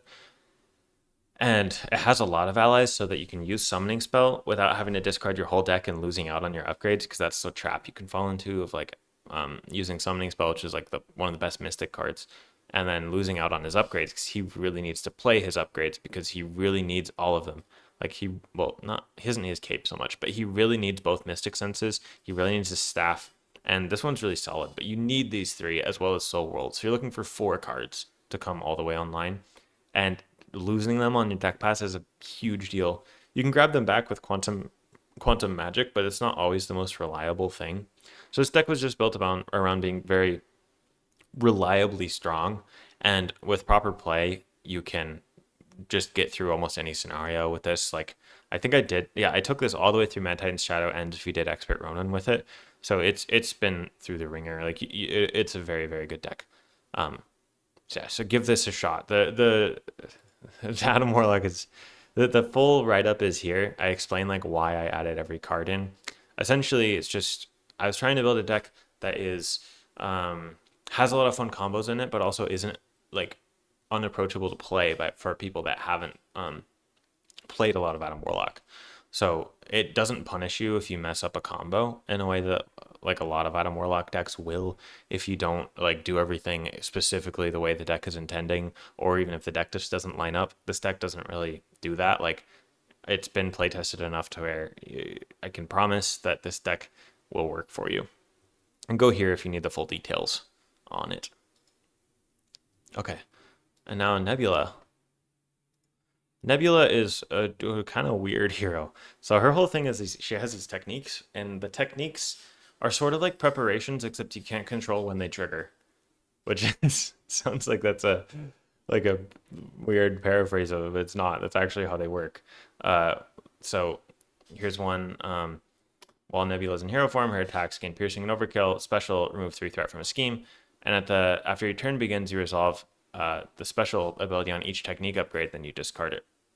So if you're ever in hero form, whether you want to or not, you have to resolve these. And it's a fun strategy. Like, I enjoy playing Nebula, but she's also kind of goofy. So I wanted to like just add some consistency, because she's consistent in the sense that she has a 2/2/2 stat line and she has some survivability built in, but she's inconsistent in the sense that you can just get really screwed by these techniques sometimes. So I was like, okay, maybe I can use her as like a fun vessel for the Guardians characters, and like use the Guardian allies and CITT and the crew quarters and whatnot and med team to like heal up the allies, and a little bit of survivability built in here with protection to really help her just like do her strategy. And especially since wait, never mind, I thought this was something else, but yeah, this deck works really well. It's not that complicated. It's mostly just using the Guardians cards to add consistency to her strategy that she's trying to do. And she's surprisingly powerful. She's weird, but you'll have huge turns. You'll have awful turns and you'll have great turns when you play Nebula. Okay, and then War Machine. War Machine is another sort of goofy hero. Like, the way his ammo counters work is just sort of clunky sometimes. But I also really like playing War Machine. He's one of my more favorite heroes. Especially of the heroes that are on like the weaker side, I like War Machine quite a bit. And since he's shield, I wanted to build a shield deck for him. So sort of like one of the main combos here, I just have Cyclops and shoulder cannon go burr, which is, yeah, because Cyclops increases the damage from each attack by 1, and then his shoulder cannon says exhaust it, deal 1 damage to an enemy, and you remove a ammo counter to ready it. So if you have like 10 ammo on it, you can deal 1 damage like 10 times, and that's increased by 1. So it's just like 20 damage. So like one shots a villain, like just with that. So that's pretty good. And then so that puts me into leadership with make the call to like make sure I get Cyclops at the right time. And then when you're in leadership, you have a lot of options with shield, because Agent 13 works really well with his ammo bunker. Yeah, the munitions bunker here, and it just works really well. And also Leo and Gemma help him get through his setup. So I highly recommend this. Give this a shot for War Machine. Yeah, and now on to Valkyrie. And now we're on to Valkyrie. Valkyrie is another hero that I ended up having to make a couple concessions for. Concessions in the sense that I didn't think that making a super strong deck for her that could compete with the strength of the other decks on this list would really still allow her to feel like you're really leaning into her strategy. So instead, similar to Hawkeye, I just leaned into her identity of What she wants to do is she wants to play Deathclaw on a minion, take out the minion, do a little extra attack, and then keep going on like that. So her role to me is more like multiplayer, two plus players that deals is the primary damage dealer and takes out the minions as soon as they show up. And that's what this deck is for. So the idea here is increase your basic attack stat, and then when you want to use Deathglow, which let me bring up Deathglow here for people who aren't familiar. It says when attached enemy is defeated, set this card aside, out of play. And if Valkyrie defeated that enemy, ready her. So when you defeat the enemy, you get to ready. So that's why I'm buffing up her ATK stat, because when you get to ready, you get to use it multiple times. So you get like sort of double value. So you have increases to the stats, her attack stats. You have Hall of Heroes, so that after you defeat a bunch of minions, you can go to Alter Ego and then draw a bunch of cards. And then some on-theme allies for her. Shark Girl, mostly, I don't know, magic enough, with a shark. But it just combos well with Deathglow and Marked. And then these other Asgard allies that work well for her, as well as are on-theme. And then take that, synergizes with Deathglow, and you got a pretty simple, straightforward deck that I feel like actually, fits her identity of what she's trying to do. Okay, and now Vision. Vision is sort of like a criminally underrated hero. What's kind of funny about him is he's just so versatile. Like his events that allow you to what is it called? I'm forgetting what the name of it is. The solar beam? Yeah, solar beam. Where you get to deal 7 damage to an enemy or remove 5 threat. That's incredibly versatile. So it's only 1 less damage than the standard like 3 for 8, but I'd take that any day of the week to have the option to also remove 5 threat. So he has that. He has another good attack event, and he has a really fun ability with his dense and phased form, which I think should be here. Yeah, intangible. Sorry, you can't see it here, but essentially, when he's in dense form, he gets like 2 attack and 2 defense, and when he's in intangible, he reduces the amount of damage he takes from each attack by 2. And then you just change every form. You also get to draw a card when you flip to dense, if I remember correctly. Pretty sure that's right. I wish I could see it here. Yeah, he gets to draw a card, and then the idea is you want to flip every turn. So when I play Vision, typically what I do is just every turn I flip, and then some of his cards work better in phase, some of them work better in dense. So then if you flip once a turn, you can do both of them every time. So I haven't ran into any issues with that. And then I wanted to build a deck, since he has such high innate threat removal, I wanted to build a deck focused around his basic attack. So he has combat training. I built this deck actually before I built this deck before the Civil War box came out, so I'm going to edit this deck and add in a can't remember the name of it, the +3 hit points and +1 attack one in place of 2 combat trainings.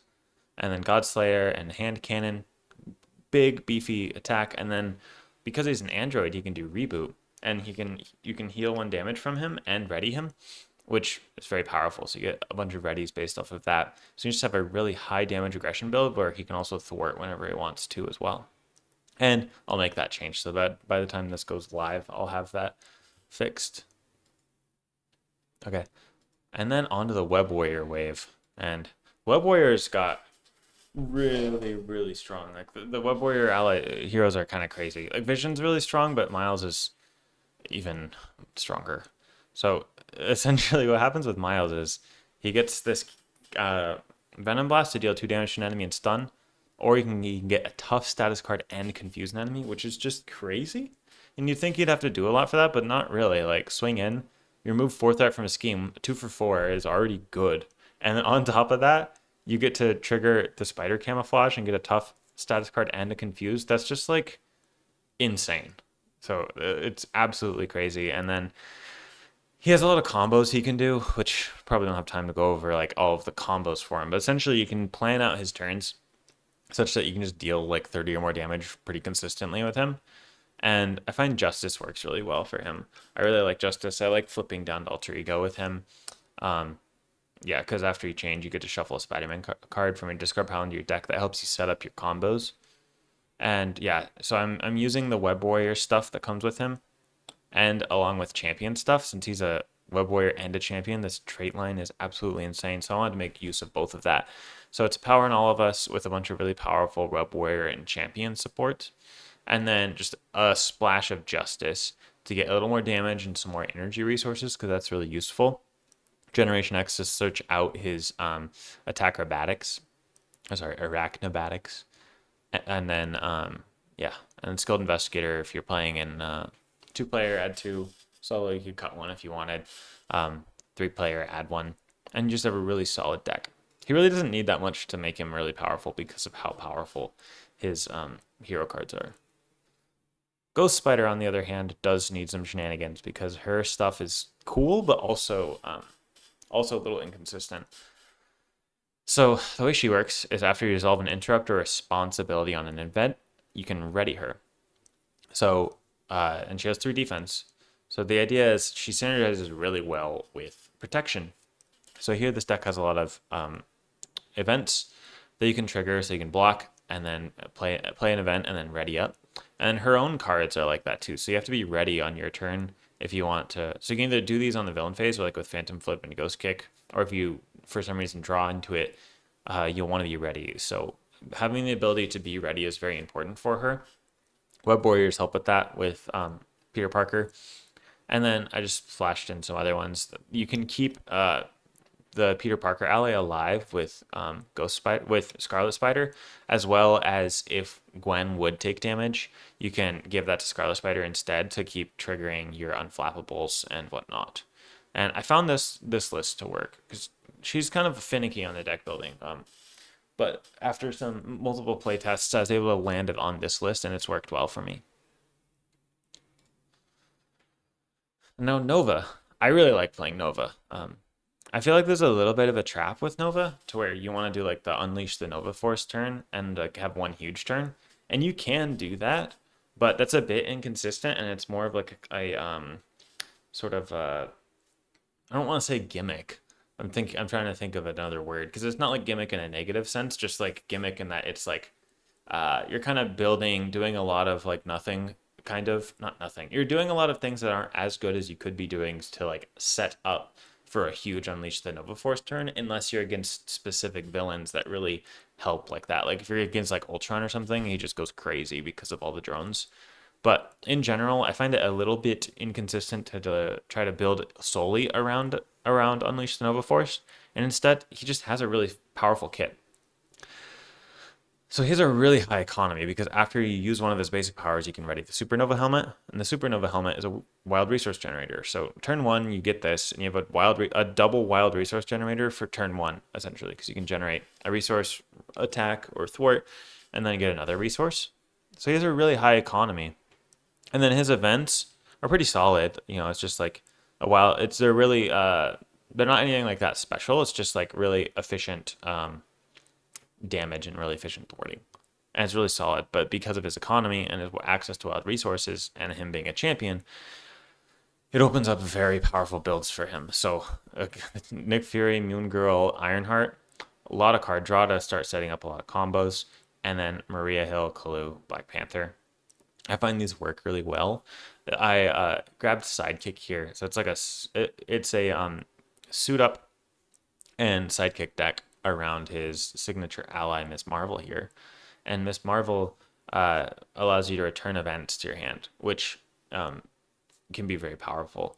And then with suit up and side by side, you can get that engine going really well. So it gets that engine going in addition to being a champion and having access to things like Moon Girl, which is very powerful, and Go for Champions, which is very powerful. And then it just works really well. You just kind of like overpower the villains with this deck, and I've had a lot of fun playing it. So give Nova a try. And Ironheart. So Ironheart has this sort of goofy game plan where she ends up just like winning eventually. She gets to Form 3. I don't have, yeah, so this is Form 1, but essentially when she gets to Form 3, you pretty much just automatically win the game. So it's just about getting to Form 3. And the way she does that is by getting progress counters and alter ego, as well as a couple of her hero cards. So this is built around her resource card, Stroke of Genius, where you can spend it, place a progress counter, and draw a card. Very, very powerful. And when you do leadership, you can use the Beast ally because the Beast ally lets you grab a resource card, so you can grab that, and then by recycling Beast with Make the Call and Rapid Response and Regroup, you can just do speed run your counters. And also, while you're in Alter Ego, you have all these powerful allies that can cover things for you while you build up your counters, and it just speed runs the counters, and then you win the game, and it works really well. Okay, and now Spider-Ham. Spider-Ham is incredibly powerful because of his hero ability. After he takes any amount of damage, you place a tune counter on him, which the tune counters can be spent as if they're wild resources, which, economy is kind of the strongest stat in the game because there's a lot of cards that are, a bit overtuned, and a lot of powerful allies that are a bit overtuned, and a lot of powerful web warrior support that is maybe a bit overtuned. And then when you combine that with having a bunch of extra money to afford that, it just goes crazy. So we've already talked about web warrior stuff before. It's just web warrior. You just use his money to bankroll web warriors, and with Spider-Man 2099, it just goes absolutely crazy. So yeah, Spider-Ham is incredible. I want to point out one of my favorite cards, Cartoon Physics. So good. When you would take any amount of damage, you wiggle your body and prevent all but one of that damage. And yeah, so that lets him just ignore attacks. So he has enough output with good deck builds to get through the output necessary for every scenario. And since he has enough output with the deck builds, the only other thing is is he going to get one shot? And because he has 12 health, 5 recovery, and then 2 copies of Cartoon Physics, he can't really get one shot either unless you just get horribly unlucky. So it just means that he can essentially just win. He can just win. And that's kind of how Spider-Ham works. Okay, and then SPDR. SPDR, she has a 3 hand size, but essentially once you get her upgrades out, you can start exhausting them for resources and for output. So it's another tech build, and she came with repurpose. So because she has a lot of tech and she came with a repurpose archetype, if you have her, you have repurpose. So I built a repurpose deck for her that builds her around the web warrior support with Web of Life and Destiny, as well as repurpose. You throw those two together, and then you end up with just a really solid deck, and it works. So that's the idea here with SPDR. Okay. Now we're on to the mutants. And the mutants, as you can see, go for a long time. It was a very long time of mutants and a very long time of Avengers. Starting with Shadowcat. Shadowcat is a really unique hero. So she has phase form and what's it called? Solid form. Yeah, solid form. And the way that works is after you attack or defend, you flip it, and then while you're defending on the other side, you can't take damage. But then after you defend, you also flip it. So just whenever you attack or defend, you have to change your forms, and then it ends up being this sort of rules nightmare, but that you can kind of swindle your way into being the correct form at the right time. So if things go her way, she never takes any damage, and she also has a 2/2/2 stat line with readies and cheap cards. So that's just, and also a resource generator on solid. So it just makes her really solid. And then the idea here is just, use the interrupts to control what form you're in with first hit and powerful punch, and then change of fortune, electrostatic armor, hard to ignore to get some profiting off that, Jocasta to add consistency, and then some X-Men allies, because after you attack, you change form, right? So what's another way to not take damage? You have to be in the right form, but you can, since Utopia readies you when you play an X-Men ally, it helps you be in the right form as well as just sort of being very powerful, because X-Men allies are powerful and Utopia is powerful. So it all just clicks into place with her, and in a way that's really nice. So with these allies, her solid and in phased form and the control you have over that, it's just really solid. It's not like the most flashy thing. It's just like you can take on so many situations with Shadowcat with this deck. Like it just sort of, you steadily solve your way through the problems, and then can take on just about anything. Okay, and now Colossus. Colossus is a hero that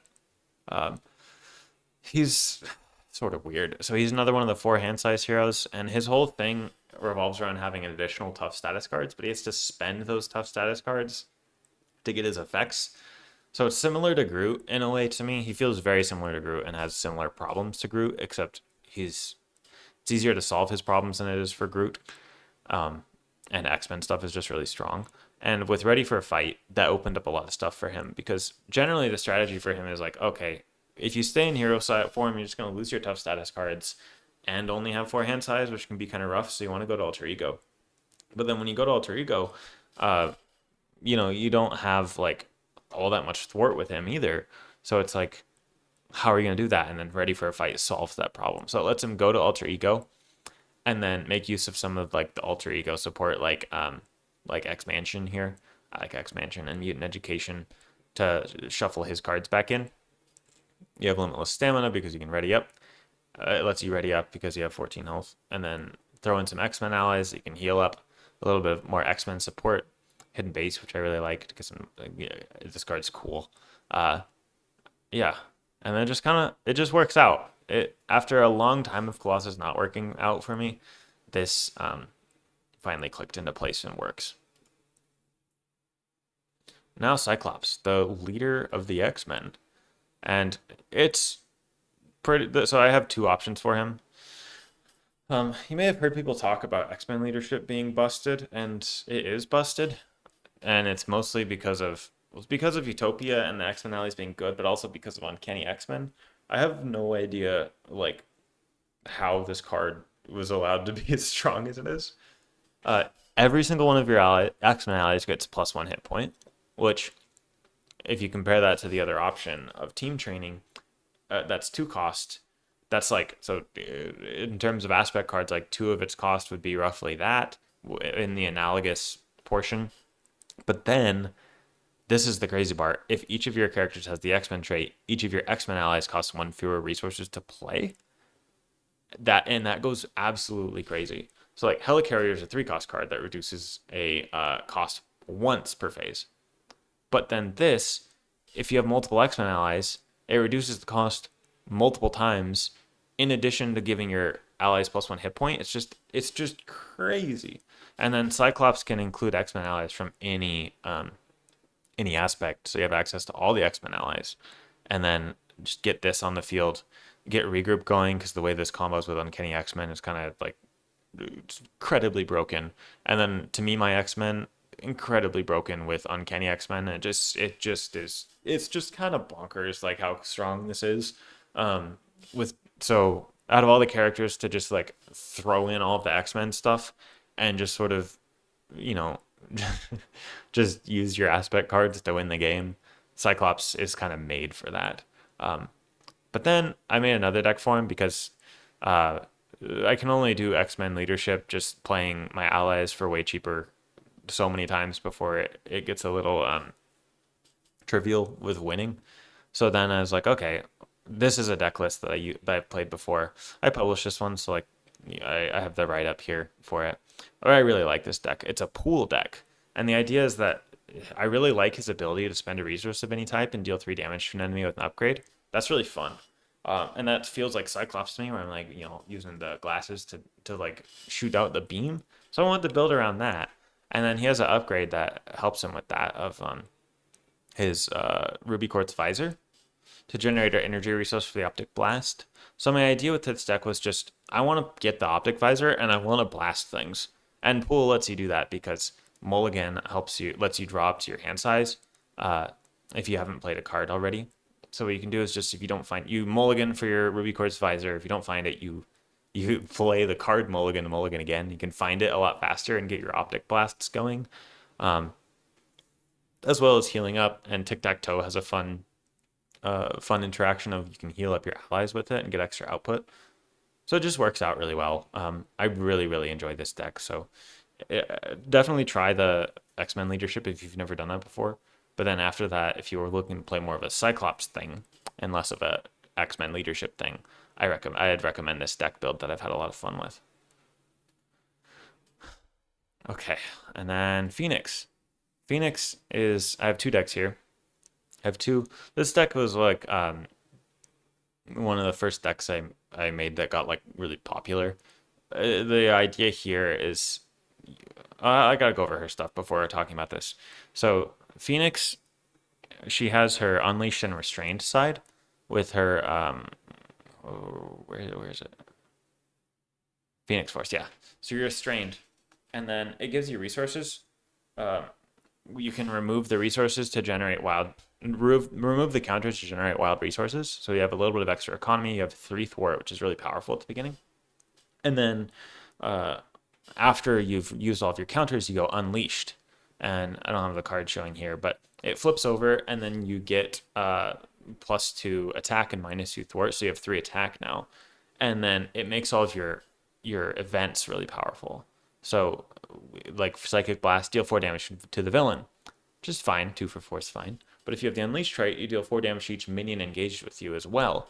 And then Telekinetic Attack, if you're Unleashed, deals 2 additional damage and gets Overkill. And Trickery, if you're Unleashed, it stuns and confuses an enemy. So it's like a lot of people fall into what I view as a trap with Phoenix, where they're like, they try to just make use of her 3 thwart and like play Justice and just like thwart a bunch and stay restrained. But I'm like, no, that's not at all what I want to do with her. So like, what I like to do is I like to go Unleash as fast as I can.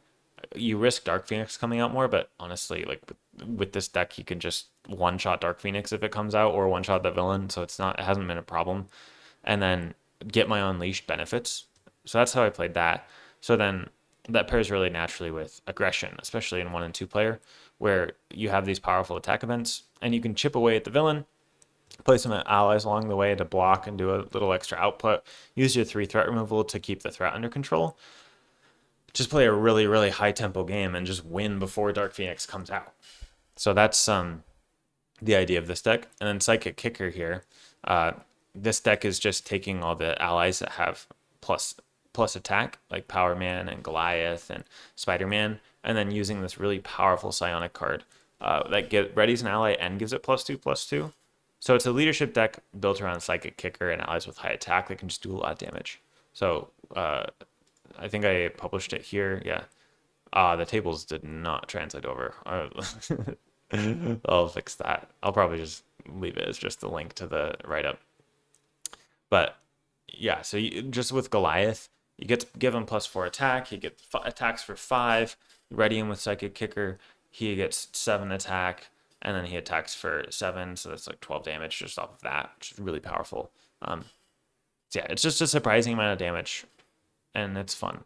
And yeah, both of these decks are really solid for her. Okay, Wolverine. Wolverine is like a kind of goofy hero. He's just really really clunky, and like nothing really works well. Like if you've been following all the like rules shenanigans for a long time, Wolverine is notorious for having really weird rules around him. But we don't have to go into all that. But yeah, he does a lot of damage, and that's what he does well. So then I was just like, okay, let me find something that complements and lets him do something other than just doing like a ton of damage and then like risking his health. So I was like, okay, if I do protection here, I really liked what doesn't kill me because it heals 2 damage from your hero and readies you. And when you have your upgrade out, you have like +1 attack and piercing on your basic attacks, which is really powerful. And healing for him, since he can spend, let me show you his claws in case you're not familiar.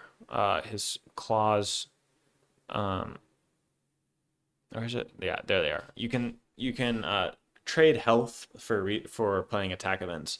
So when you heal Wolverine, you're essentially generating resources in sort of a roundabout way. So I liked that. And then I liked Momentum Shift for a similar reason to heal. And then I like Ready for a Fight for him because he has 6 recovery, but you lose out on your 2 healing if you do that. So it's sort of like you only have 4 recovery, which is a little annoying. But with Ready for a Fight, you can flip down to Alter Ego, get some healing off, flip back up, and that's nice. And so I increase his health a lot with Symbiote Suit and Endurance. And then you get recuperation and the ability to flip down. And you're getting a lot of encounter cards, but you have like 20 something health and you're healing a bunch. And it just turns the game into like this really fun. It's really fun. It's like this deck is solid. It's not like the strongest possible deck you could build for him, but it's very powerful. And then it makes the game really fun. for him, and it lets him play in a way that like no one else is playing, and then using symbiote suit in a way that's really fun because I like symbiote suit, but it's also a little certainly risky because the hazard card can make things go bad. But yeah, Wolverine's able to pull it off here. Let's give this deck a shot if you want. And then Storm. Okay, so Storm, she has these weather cards, which probably aren't showing here at the moment. Yeah, I'll try to fix all that. But essentially, the weathers that she has are global effects to where they affect every character. So, like, she has one that lets her get plus increased attack, and then that combos really well with leadership. So, if you're giving all of your allies plus 1 attack, it makes sense to get a lot of allies on the field. Also, she's kind of squishy. She can get one shot. So, the idea here with this deck is get a lot of cheap allies onto the field, turn on the weather where you get plus 1 attack to all your allies, and then the allies can protect your health as well as doing a lot of output for you with the weather, and use command team to ready them up. So there's a lot of cheap allies that she can just very easily play onto the field to protect her, and it works quite well. And also, since they're cheap allies, she has really powerful events too. Like, I really like her her events, like her lightning bolt dealing 8 damage, and if thunderstorm resolve its special, which its special deals 2 damage. So it's like a 3-cost 10 damage card that just feels good. And so when your allies are cheap, you can actually afford to play an ally and do that in the same turn, and that feels really good. So this deck has worked fairly well for me with Storm. Now on to Gambit. Gambit is he's weird. He's weird. He's maybe certainly one of the weakest mutant heroes because a lot of his stuff just doesn't really work. Like his stat line is awkward. The stat line is a really awkward one to have unless your kit synergizes really well with it, and his kit doesn't really synergize that well with it. And then his alter ego ability gives him thwarting, which you'd hope would make up for the 1 thwart, but this has been horribly inconsistent when I've played with it. And then it combos with his like Thieves Guild, but it just never actually works. So he ends up just feeling really awkward. But he does eventually build up and do Royal Flushes with a lot of damage on them. So the idea with this deck is to just allow him to deal a ton of damage with a Royal Flush, which his Royal Flush is a card that lets you do 0 damage, 0 damage, and then 0 damage, but every counter you remove deals increased damage. So if you remove 1 counter, it's 1, 1, 1, 2 counters, 2, 2, 2. Most of the time you'll be removing 3 counters. So deal 3 damage, then 3 damage, and 3 instances of damage. And there's ways to combo off of that. So keep up the pressure. The attacks deal 1 additional damage, so it's 1 to each instance of that damage. And it lets you search it. Aggressive Energy, 1 additional damage. And then Warrior Skill, 1 additional damage. Did I write down? Yeah, so we can get up to 21 damage with Royal Flush. And since Gambit's really weak, and I was a little low on aggression decks, so I wanted kind of a balance of the aspects here. I was like, okay, well, if you pair this deck with someone that is good at thwarting for him, you can play around this combo and just get a really huge amount of damage off of Royal Flush, and that's really fun. And since he's not one of the stronger heroes, I didn't want to, because I don't want to make every single deck in this just be like, oh, here's a super incredibly one-shot combo deck or whatever. It's okay to have like a couple decks that are more so just to build around like theme or a specific combo, and this is one of them. So just do a ton of damage with Royal Flush is the idea here, and then you have some of the X-Men support that can help out X-Men characters, because like if you use X-Mansion and Moira, you can use that to help your other heroes that you're playing with as well. And then you have some X-Men allies to help out. I like Hulk. Hulk is just really fun, so I threw him in there. And then Sunfire is very powerful. So yeah, not the strongest deck, but if you're in 2-player or higher and you just pair it with someone that can thwart, you'll have a good time playing it. Okay, now on to Rogue. And Rogue is, I really like Rogue. I've always really liked Rogue. She's a little weird though. Like, I feel like similar to Phoenix, you can fall into traps with her. She has a 2/2/2 stat line, so that means she's going to have a little bit of consistency. And then she has this upgrade called Touched, which she attaches it to someone, and then it gives her a small effect. So depending on what type of character you attach it to, you get a different effect, and then that affects her events. So like her events, like Southern Cross, deal 6 damage, but then you get either two additional damage, a stun, or drawing a card, which is all good. So she ends up having a really versatile game plan because she has that good stat line, she has good health, she has a really really good defense event, and then also versatile events. So and this healing, I really like energy transfer. And her jacket increases her stats. She's really solid on that front. And if you don't lean in, because like a lot of what the trap that people fall into is trying to build exclusively around traits. Like they'll try to build like an entirely Mystic or an entirely Web Warrior or an entirely Avenger deck around Rogue, which can be fun, but you don't have to do that. And if you do that, it's gonna add inconsistency to her kit and make it just sort of harder. So instead of going that route of doing like a super sort of like niche deck for her, I was like, okay, I want to build a deck that just works so that when people play it, they'll just know it will work and they'll have a fun time playing Rogue because I think her kit is really fun. And the way that that works is I have some of the X-Men allies that I really like. Since she has her jacket that can give her a 3 attack or 3 thwart, Utopia is really good because you get her ready off of that, helping her out her really solid stat line. Allies to ready off of Utopia, and then Ever Vigilant to ready even more.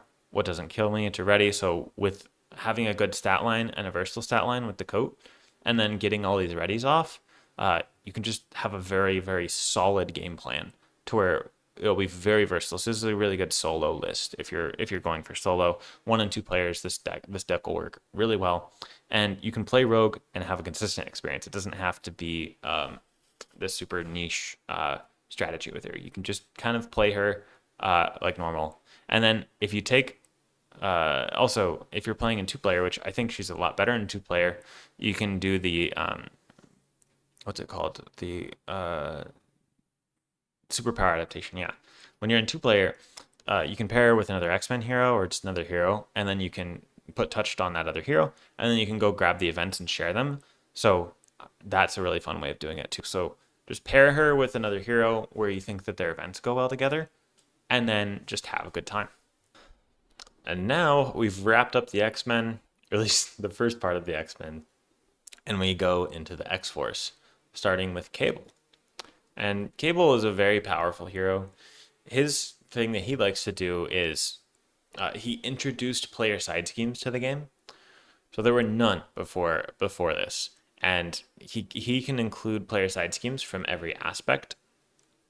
And then he has an ability here of after he defeats a player side scheme, you get to ready him.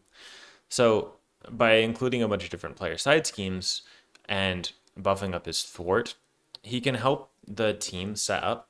And okay, this is a little bit of a controversial opinion, but I think that he's stronger in solo than he is in multiplayer due to the threat scaling up in multiplayer, and then also the threat on the side team scaling up. I find him to be stronger in solo, but he's still strong in all of them. But in solo here, or 2 player, it's like this is sort of like a 2 player deck, roughly between 1 and 2 player. You can finish some side schemes, set up his cards that he likes. So my favorite thing to do is grab build support and finish the Grey Malkin first because it generates a resource for you. And after you defeat a side scheme, you can ready it, and you can do that multiple times a turn.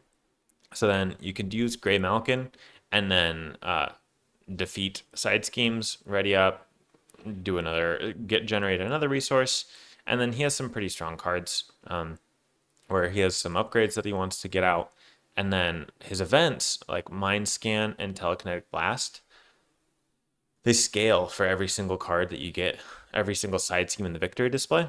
So you can get like 6 to 10 side schemes depending on how many you add.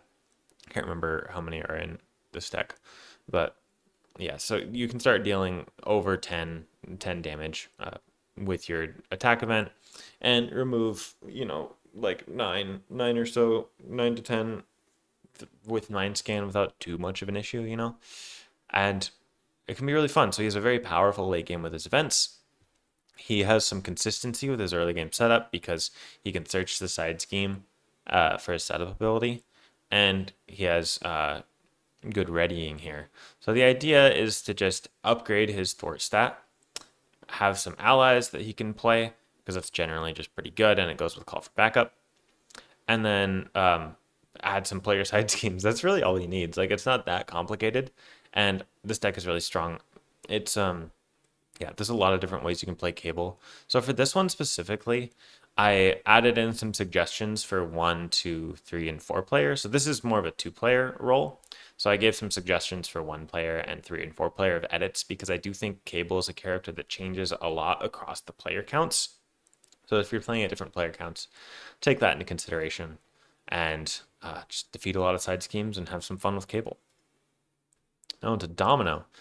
And Domino, when she first came out, I thought she was like the best thing ever. So not so much anymore. I still think she's good, fun to play, but she has this puzzle going on of she cares about having wild resources on top of her deck, and a lot of her cards give her tools to like manipulate what the top card of the deck is, as well as benefits off of the wild resources. And there's a lot of combos you can do, so I'm not going to go into all the combos here. But essentially, you want to go to Alter Ego with her when you can. So that indicates going Justice. And yeah, so you have some Confuses in here with Professor X and Concussive Blow and Dazzler. Lets you go to Alter Ego, make full use of your kit, and then just set up your cards. So you wanted to get your like pistols out and your probability field. And once you've done that, you just start dealing a lot of damage every turn with Sharpshooter and your pistols, and just sort of win the game. So she's pretty strong. It's just more so it's like you're solving a puzzle every turn, so her turns can take forever. That's actually the reason I don't play her more. I do like her, but the sort of the puzzle that she presents got a little stale to me after a handful of times playing her. So like I played her through a couple campaigns, but then after playing her about 10 times, I had kind of had enough of playing her and moved on. In general, I don't like upkeep all that much. And she's a lot of upkeep, so you'll have really long turns when you play her and really try to optimize her, but it's fun. I do highly recommend Domino. So like getting 10 plays out of a hero and thinking she's the best thing ever for those 10 plays, super solid. But fell off for me a little bit after that. But this deck is still very fun. Now Psylocke. Psylocke is extremely powerful. She has these upgrades. The Psy Knife. She has 2 copies of it. Just not the picture's not showing up for some reason, but it's a mental resource generator on one side and a physical resource generator on the other side. So she starts off with her 6 hand size here, and then 2 resource generators. She's starting off with like 8 resources available to her, which is crazy. That's just huge because turn 1 is the most important turn in the game, and having a crazy turn 1 is super powerful. And then you can just flip back and forth. She confuses a lot with her kit. So you can just keep going to Alter Ego, getting your 6 hand size, using your 2 resource generators, and just sort of overpowering the scenarios. Also, the Psy Knife, when it's on Psy Knife side, you get +1 thwart for each one, so you get 3 thwart. And then whenever you use an ability, you can flip a Psy energy upgrade, so you can have whatever stat line you want. You can have 3, 3, 3, or you can be 3 thwart, you can be 3 attack, or you can be a 2, 2, 2. It's just really, really versatile. And she also gets piercing on the Psy Katana.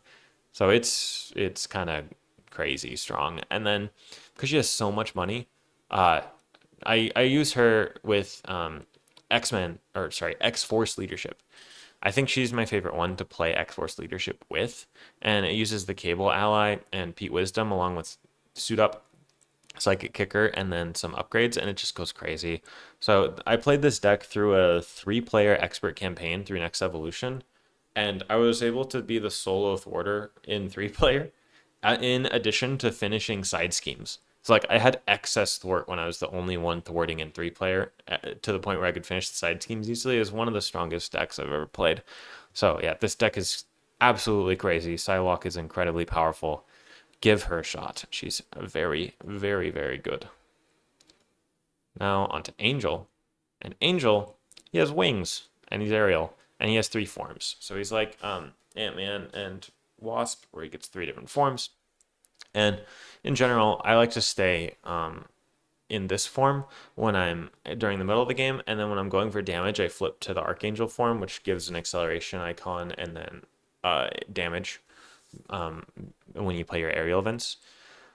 But this one's really, really good. So this deck is like a solo thwarting deck for two player and 3 player. You'd probably want to change it a bit, add in like even the odds for 4 player, but it can solo thwart in 2 and 3 player.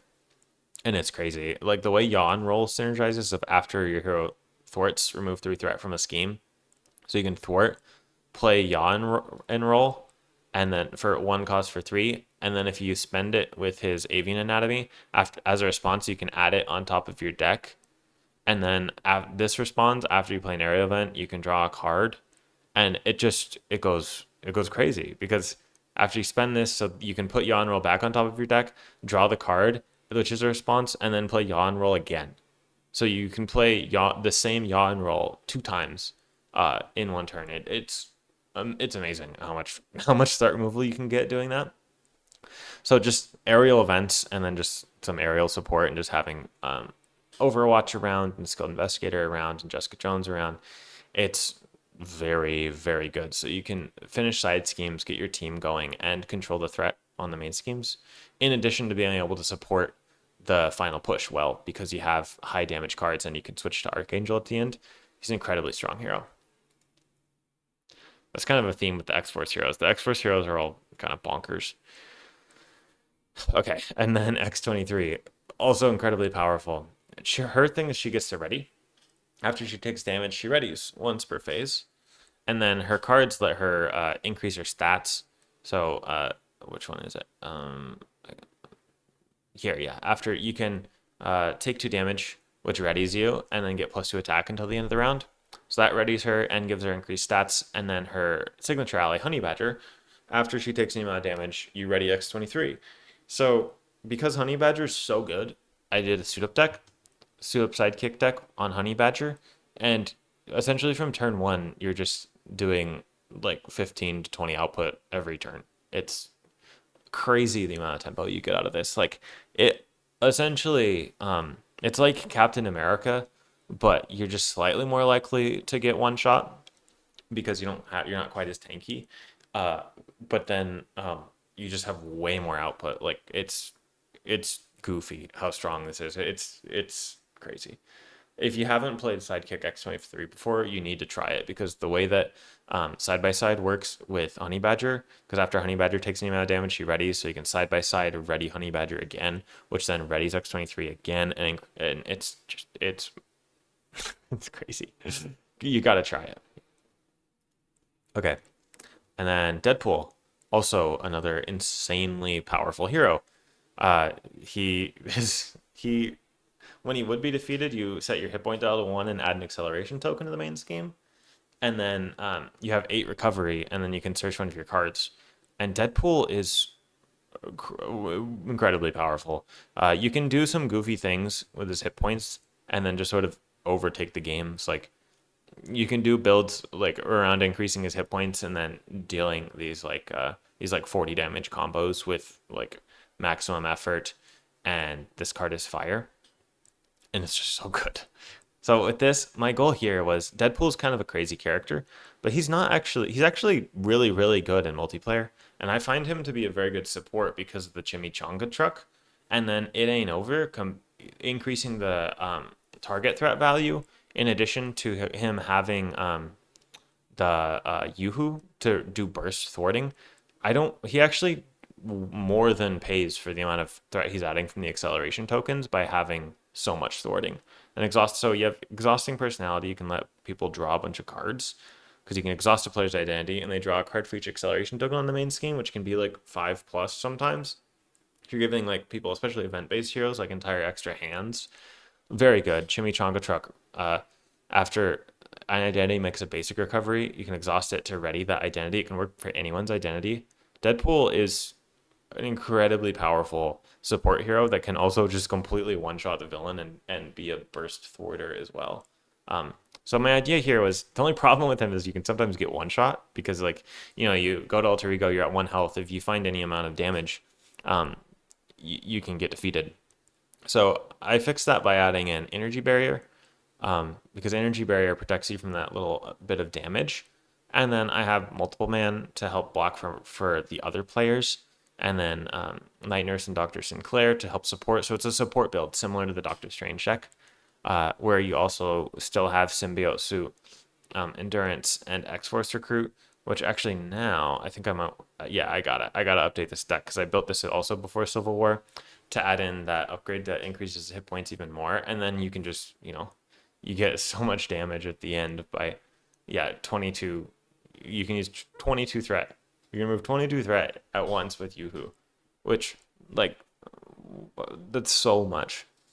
And then 22 damage, and then 22 damage again from maximum effort, and discard his fire. And that's gonna actually go up by 3 more after I change that. So it'll be like 25 and 25, so like 50 damage combos plus 25 threat removal, and then also supporting the team. So good. Deadpool is amazing. Okay. And then Bishop. So back into even more X-Men characters. Bishop, um, also very strong. Like the heroes just kind of get stronger over time. In general, like around X Force, it really turns on the hero strength. And Bishop is a setup hero in the sense that once he gets his uniform and his rifle out, he's pretty much just won the game. And he can include so many resource cards and benefit off of that his economy is crazy. You can click this to get the full write up. This is my on call deck, and this deck is just really really good. So the idea is you use call for aid to discard until you get an Avenger ally, but there's only two. There's White Tiger and Spectrum. So you'll discard like half your deck or so, which will get your upgrades into the discard pile, and then you can go to Alter Ego, add that to your hand, play that, and then you're set up by turn 2 to 3, like very consistently. And then combine that with the whole Spectrum tucking power of leadership combo that's in the deck, and it's just it's crazy. And then Make the Call helps is like a resource sink. You have Lockjaw as a resource sink. Gamora can search you events, but after you use Make the Call to like get more resources available, and it's just pretty broken. Like you just overpower the villains. This deck is incredibly powerful. And for the full description, just go read the write up here because it's a little too. This is a complicated deck. It's a little too in depth to cover everything about it in this video when I gotta get through all like 70 heroes or however many there are. Magik, also another very powerful and very complicated hero. This deck, Magik took a while to click for me. Not to get her to work, but to find a deck that I really liked. I finally found one once Strength and Diversity came out. So I was wanting to make use of the fact that she's a Mystic and a X-Men without just like overloading her kit to where I was ignoring her identity specific cards too. And she gets to play with the top card of her deck face up and then reduce the cost of playing the card off the top of her deck by 1. Very powerful. So she has a really high economy because of that. And then with her traits, you can make use of the Mystic package and the X-Men package. And because you have this wide variety of traits, you can throw in a couple of random allies, and then not random, they have traits that she doesn't have, and then Strength and Diversity, and then you can just do huge combos off of that, and it's very very good. So you get Children of the Atom out, and then you get these allies that have various different kinds of traits, and it's just so powerful because like it makes use of her full kit. And again, this deck is also very complicated, so you'll want to yeah, I don't know, the description isn't showing. Okay, I gotta fix that. For some reason the description isn't showing up for this deck, but this deck you can find on Marvel CDB as well. Oh, right here, you can find it here. Take that link to read the full write-up because it's a complicated deck. Okay, and Iceman, I find him to be, out of all the X-Men, I don't know. Iceman just doesn't get along well with me. But I did find a deck that worked for him. I ended up finding that his cards tend to be very, very inconsistent when I play him. And to fix that, I just leaned into leadership because you want to get Frostbites out. And he gets to do that when he uses a basic attack or basic defense. So you want to ready. And then he's also sort of inconsistent in my experience. So then leadership helps with that consistency in addition to allowing him to ready. So that just kind of fixed both of his problems. And then it just works really well. So Iceman, this deck list works very well just using Regroup and Uncanny X-Men to do an X-Men leadership strategy. You could also throw Strength and Diversity in as well if you want to. If you don't want to do X-Men leadership explicitly, you could also play leadership around Strength and Diversity. But for this run, I just went for X-Men leadership because it makes sense to me to go with team building exercise for his ice cards as well as the X-Men. And then Uncanny X-Men just fixes problems, and I was just like, it feels similar to Black Widow to me. So yeah, I don't not that much more to say. It's a pretty standard X-Men leadership deck here that I have for Iceman. And now Jubilee. And Jubilee is one of my more favorite heroes. I like playing her in Justice. So this is for around 2-player count. 1 to 2 player, this deck list works really well. You can use Surveillance Team to finish her shopping spree and then get her upgrades into play. And then once you do that, like once you get her upgrades out, which you can do pretty easily with Surveillance Team. So the general idea is you wait until you find one of them naturally, because you'll hopefully find one within the first 2 turns or so. And then after you find one of them, then find the other one. So that way you can guarantee getting both online quicker instead of just getting one quicker, if that makes sense. Then after you do that, you're pretty much chilling, like with your stuns and confuses combined with some allies and safely going to alter ego with under surveillance and your confuses and using multi-talented along with your sunglasses and your coat to get extra output from it. It just works really, really well. Another version of a deck that I've been working on, similar to Gambit's, I haven't got it to a point where I'm ready to post it on here, is around aggression. So that'll come in a little while. Yeah, Jubilee, very solid. I really like Jubilee. Now on to Nightcrawler. And Nightcrawler is one of my more favorite heroes. I really enjoy playing Nightcrawler. And I have 2 for him here.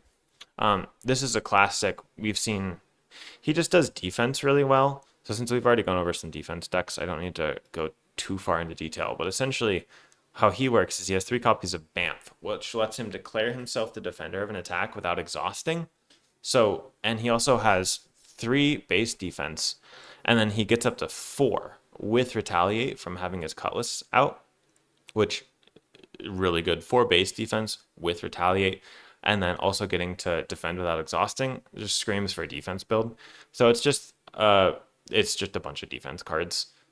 Events that he can make use of his defense stat, also a bunch of upgrades that trigger off of not taking damage, and it's just really solid. And unlike a lot of other characters, you don't really need to play allies, which can be fun, having a character that doesn't need allies. But I also find that instead of leaning fully into like defending, you can play him in leadership in a really fun way, because he doesn't need help staying alive because of his Bamf and his high defense. You can use leadership to help get his signature ally out, Day Tripper, who searches Bamfs for you and deals damage to all the characters with Bamfs. And then Bamf synergizes with his events. And then I really, really like this. So I personally like playing this version of him more, where you can get your allies out and then use Last Stand to get huge attacks out of them and get a lot of damage and then still stay alive because you're very high survivability innately. This deck list is really good. So both ways of playing him here, very fun. Now, Magneto, the last mutant. So Magneto is a little bit hard to deck build for because his ability is to discard until you get a magnetic card. What that means is a lot of the cards you add into his deck are going to end up in the discard pile. And his strategy is very self-contained in the sense that if you're playing one of Magneto's cards because they're all powerful, you're going to be chilling. Like, he'll be fine. So he's innately very powerful. He's innately reliable because he has 2/2/2. But he's a little hard to deck build for if you're trying to get an aspect strategy to work really well. So for this deck, I just wanted to build into you don't necessarily need anything in particular. Because he can get aerial from his cape, I have Ever Vigilant here, and what doesn't kill me to ready because he has a really good stat line and he can increase his stats from his, which one is it? This one? Yeah, from his armor.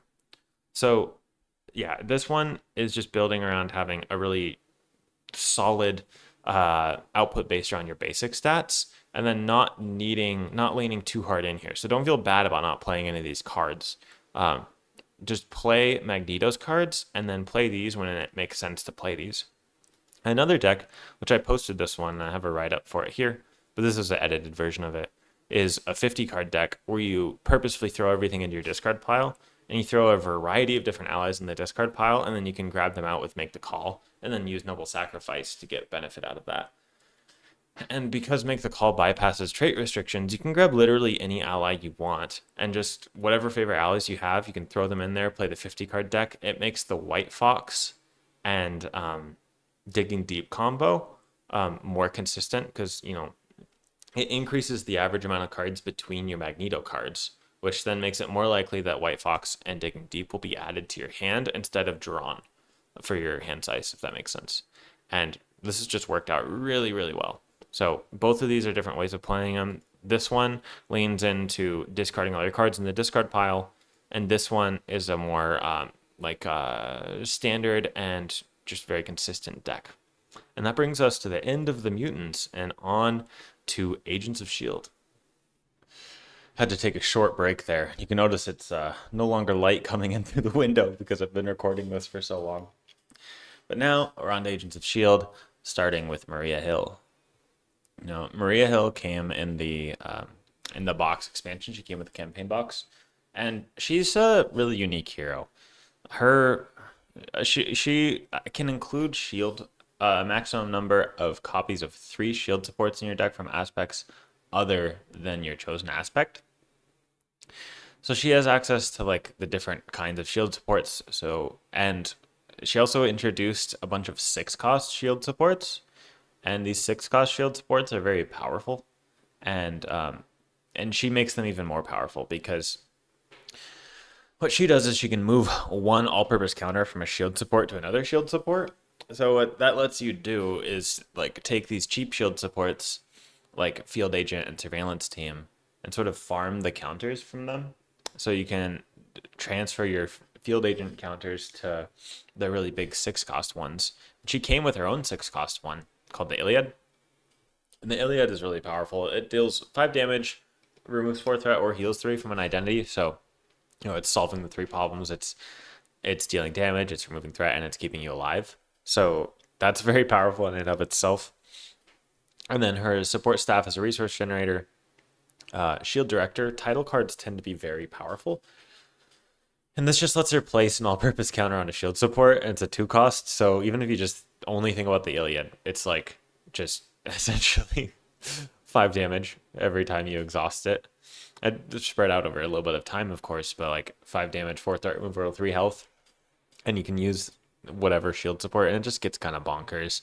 So naturally, with her, it's the 6-cost shield supports, it's essentially an updated version of her precon, because using a little more Field Agent, a little more Surveillance Team, and then adding in Monica Chang, Agent 13 to the mix, and Nick Fury Sr. And it's just very powerful. You sort of just, once you get set up, you just move your counters from one shield support to another shield support and win the game. And so depending on the scenario you're in, if you're in solo, you might want to start with the Pericles, because you can exhaust her alter ego to add a shield support to your hand. You might want to start with the Pericles because it can give a hero or villain a status card of your choice. So you can give your hero Tufts, or you can stun and confuse the villain, and then give an ally or a minion a status card of your choice. So it gets pretty crazy. So like you could like stun the villain and give your ally a tough status card, or the next turn give yourself a tough status card. It's kind of crazy, especially since you can keep moving counters to it. You could just get like a permanent status lock, in addition to having, free allies for the whole team, a bunch of damage to everyone, a bunch of dart removal off of every scheme, and her Iliad, and it's just really, really powerful.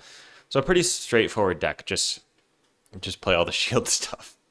And then Nick Fury, he's a unique hero as well. He's not as powerful as Maria, but he has some cool stuff going on. He has this suit that has a stealth form on it. And when he's in stealth form, the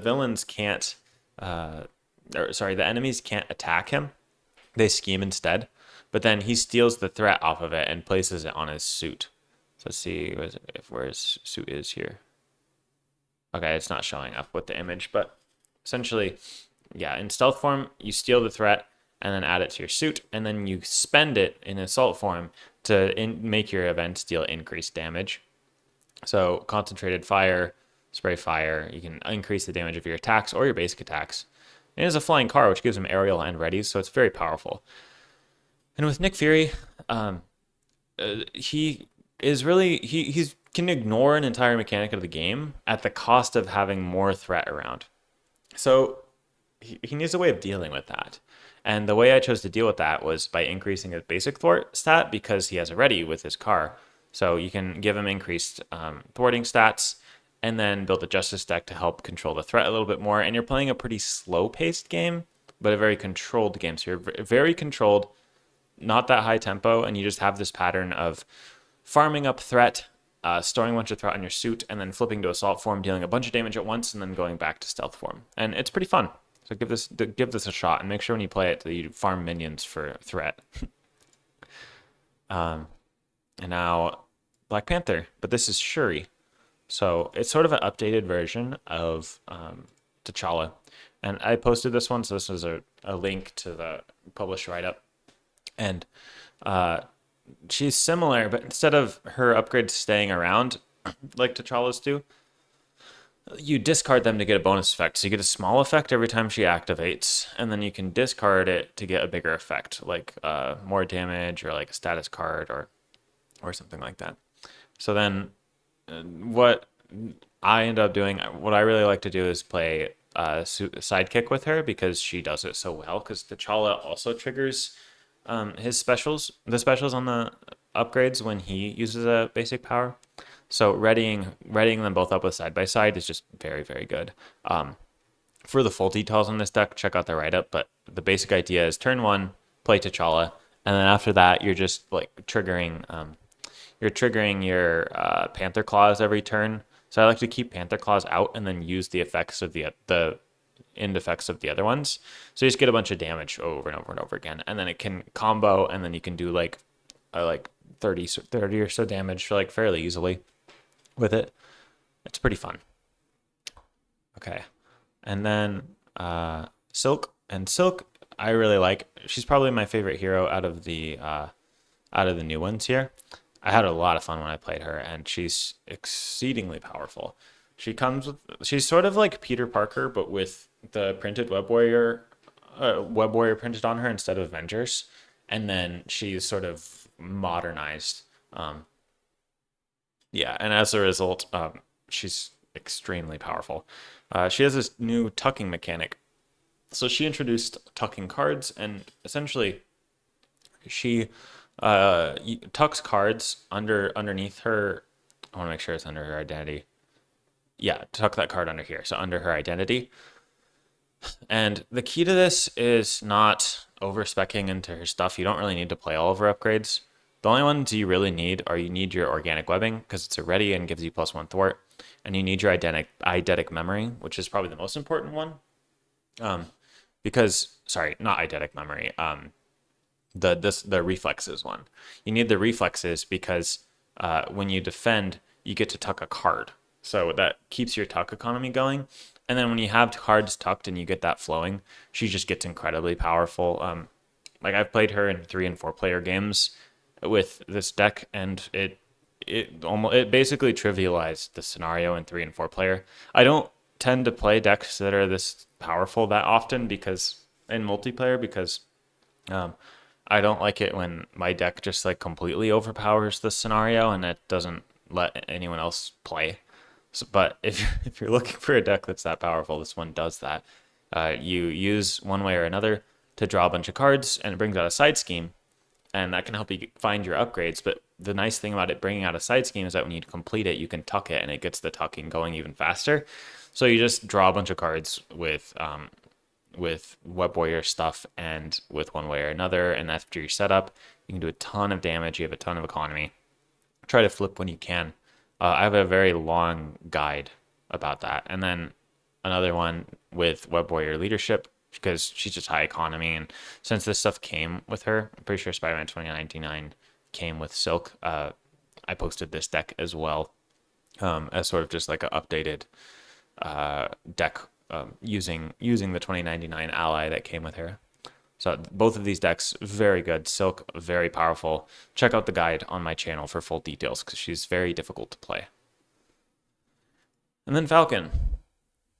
Falcon is a really interesting kit. He's he's really hard to evaluate on how powerful he is because his abilities are, it's similar to Domino, except you're playing with the encounter deck and the boost icons on the encounter deck. So it's like his ceiling's really high, and he has a lot of control over the game once he's set up because he can essentially choose players' encounter cards with aerial recon, and that's crazy. That's an incredible amount of control over the deck. So he kind of has control once he's set up over encounter cards and over boost cards, especially at low player counts. Other than that, he's pretty standard. Like he just doesn't really have any weaknesses, and he has that really big strength. So I built a leadership deck an aerial deck for him, where it's readying up and it's increasing his defense because he has this ability to defend for the entire team. Because let me find it. It's the after the villain phase begins, you discard it, and you don't exhaust to defend until the end of the phase. So I like this deck for like two player and higher, where you can defend for everyone, increase your defense, give yourself electrostatic armor, and that's really, really fun. So really nice deck. Falcon's pretty cool. Okay. Winter Soldier now. Winter Soldier is probably the simplest hero. Yeah, I think Winter Soldier is by far the simplest hero out of this wave. So if you're newer to the game or looking for simpler heroes, just adding Winter Soldier to your core box collection is going to be very, very good. He goes really well with the theme, and he's just solid. When he defeats an enemy, he removes 2 threat from a scheme. And he has an arm. He has his metal arm, which his metal arm is just a resource generator that makes your attacks do 1 more damage. And since he's a pretty simple character and beginner friendly, I wanted to make not like a super simple deck, but a straightforward deck that's easy to play. And it's just an aggression deck where you're playing tempo. So in 1 and 2 player, this deck is going to shine, where you just sort of deal damage, like just hit the villain over and over again, and then take when a minion comes out, just take this as a bonus, where you get your 2 threat from a scheme. Longer discussion, but in my opinion, it's not quite worth it. The hassle of actually building completely around that ability when you can just win very easily by just taking it as a bonus, because there are a lot of minions in the game, and then just doing attack events and building around the arm. I think that's a lot simpler and a lot easier to win that way. So that's what this deck is about. And Hulkling. This is the Civil War expansion, which we only have 4 heroes from this wave so far. And Hulkling is very, very powerful, and he's very versatile. So he's a scroll, and the scrolls are shapeshifters, and the way that's represented is through his upgrades.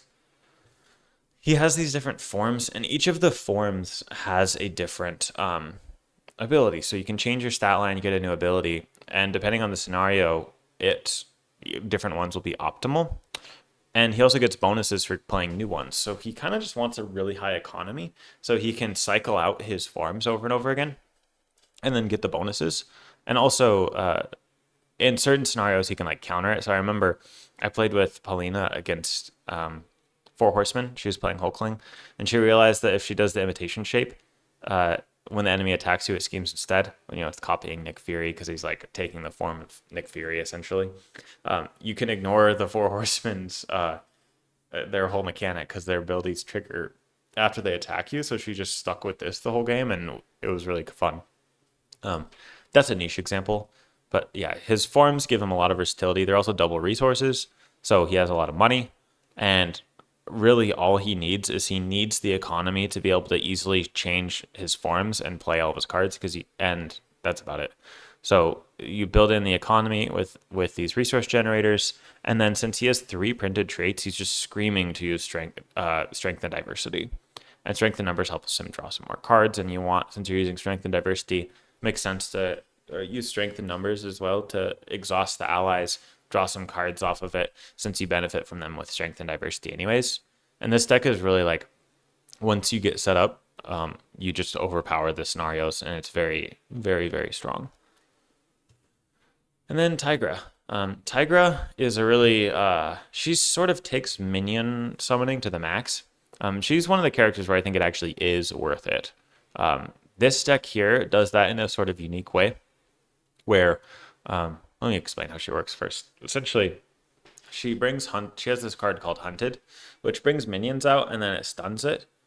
So you get a turn of them not activating.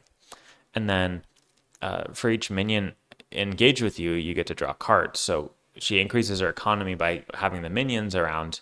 And then she also has this cat's head amulets that can generate up to 3 resources. So you just want to keep the minions around and defeat them as it's necessary, kind of like a cat like playing with like a mouse or whatever. I think that's kind of the theme here. And that can be very powerful. But it still has, I found it to be quite, her precon is awful.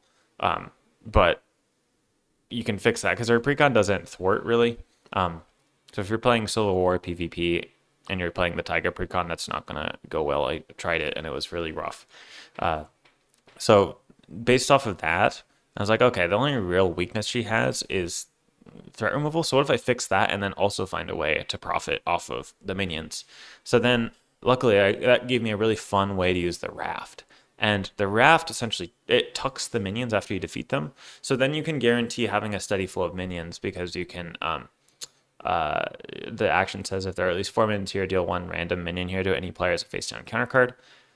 So after you defeat the minions, you tuck them under there, you get some threat removal from it, and then you can continue having a flow of minions. And it's really, really nice. And then it also could combos with infiltration, so she can get more minions that way because you get 5 threat removal, which is really nice because she's low on threat removal. And then at the risk of getting a minion, but since she profits off of the minions, it just worked out really nice.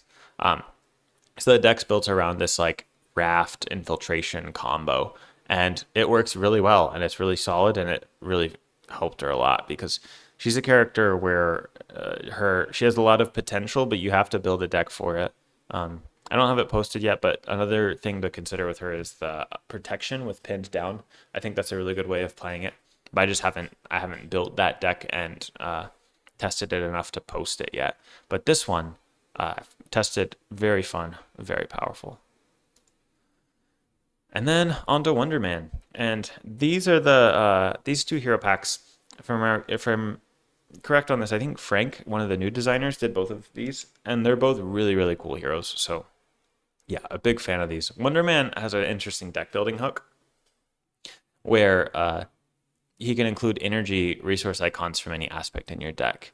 And then he does this thing with Ionic Physiology where he gets to tuck cards. He's a new character, so his card images aren't up.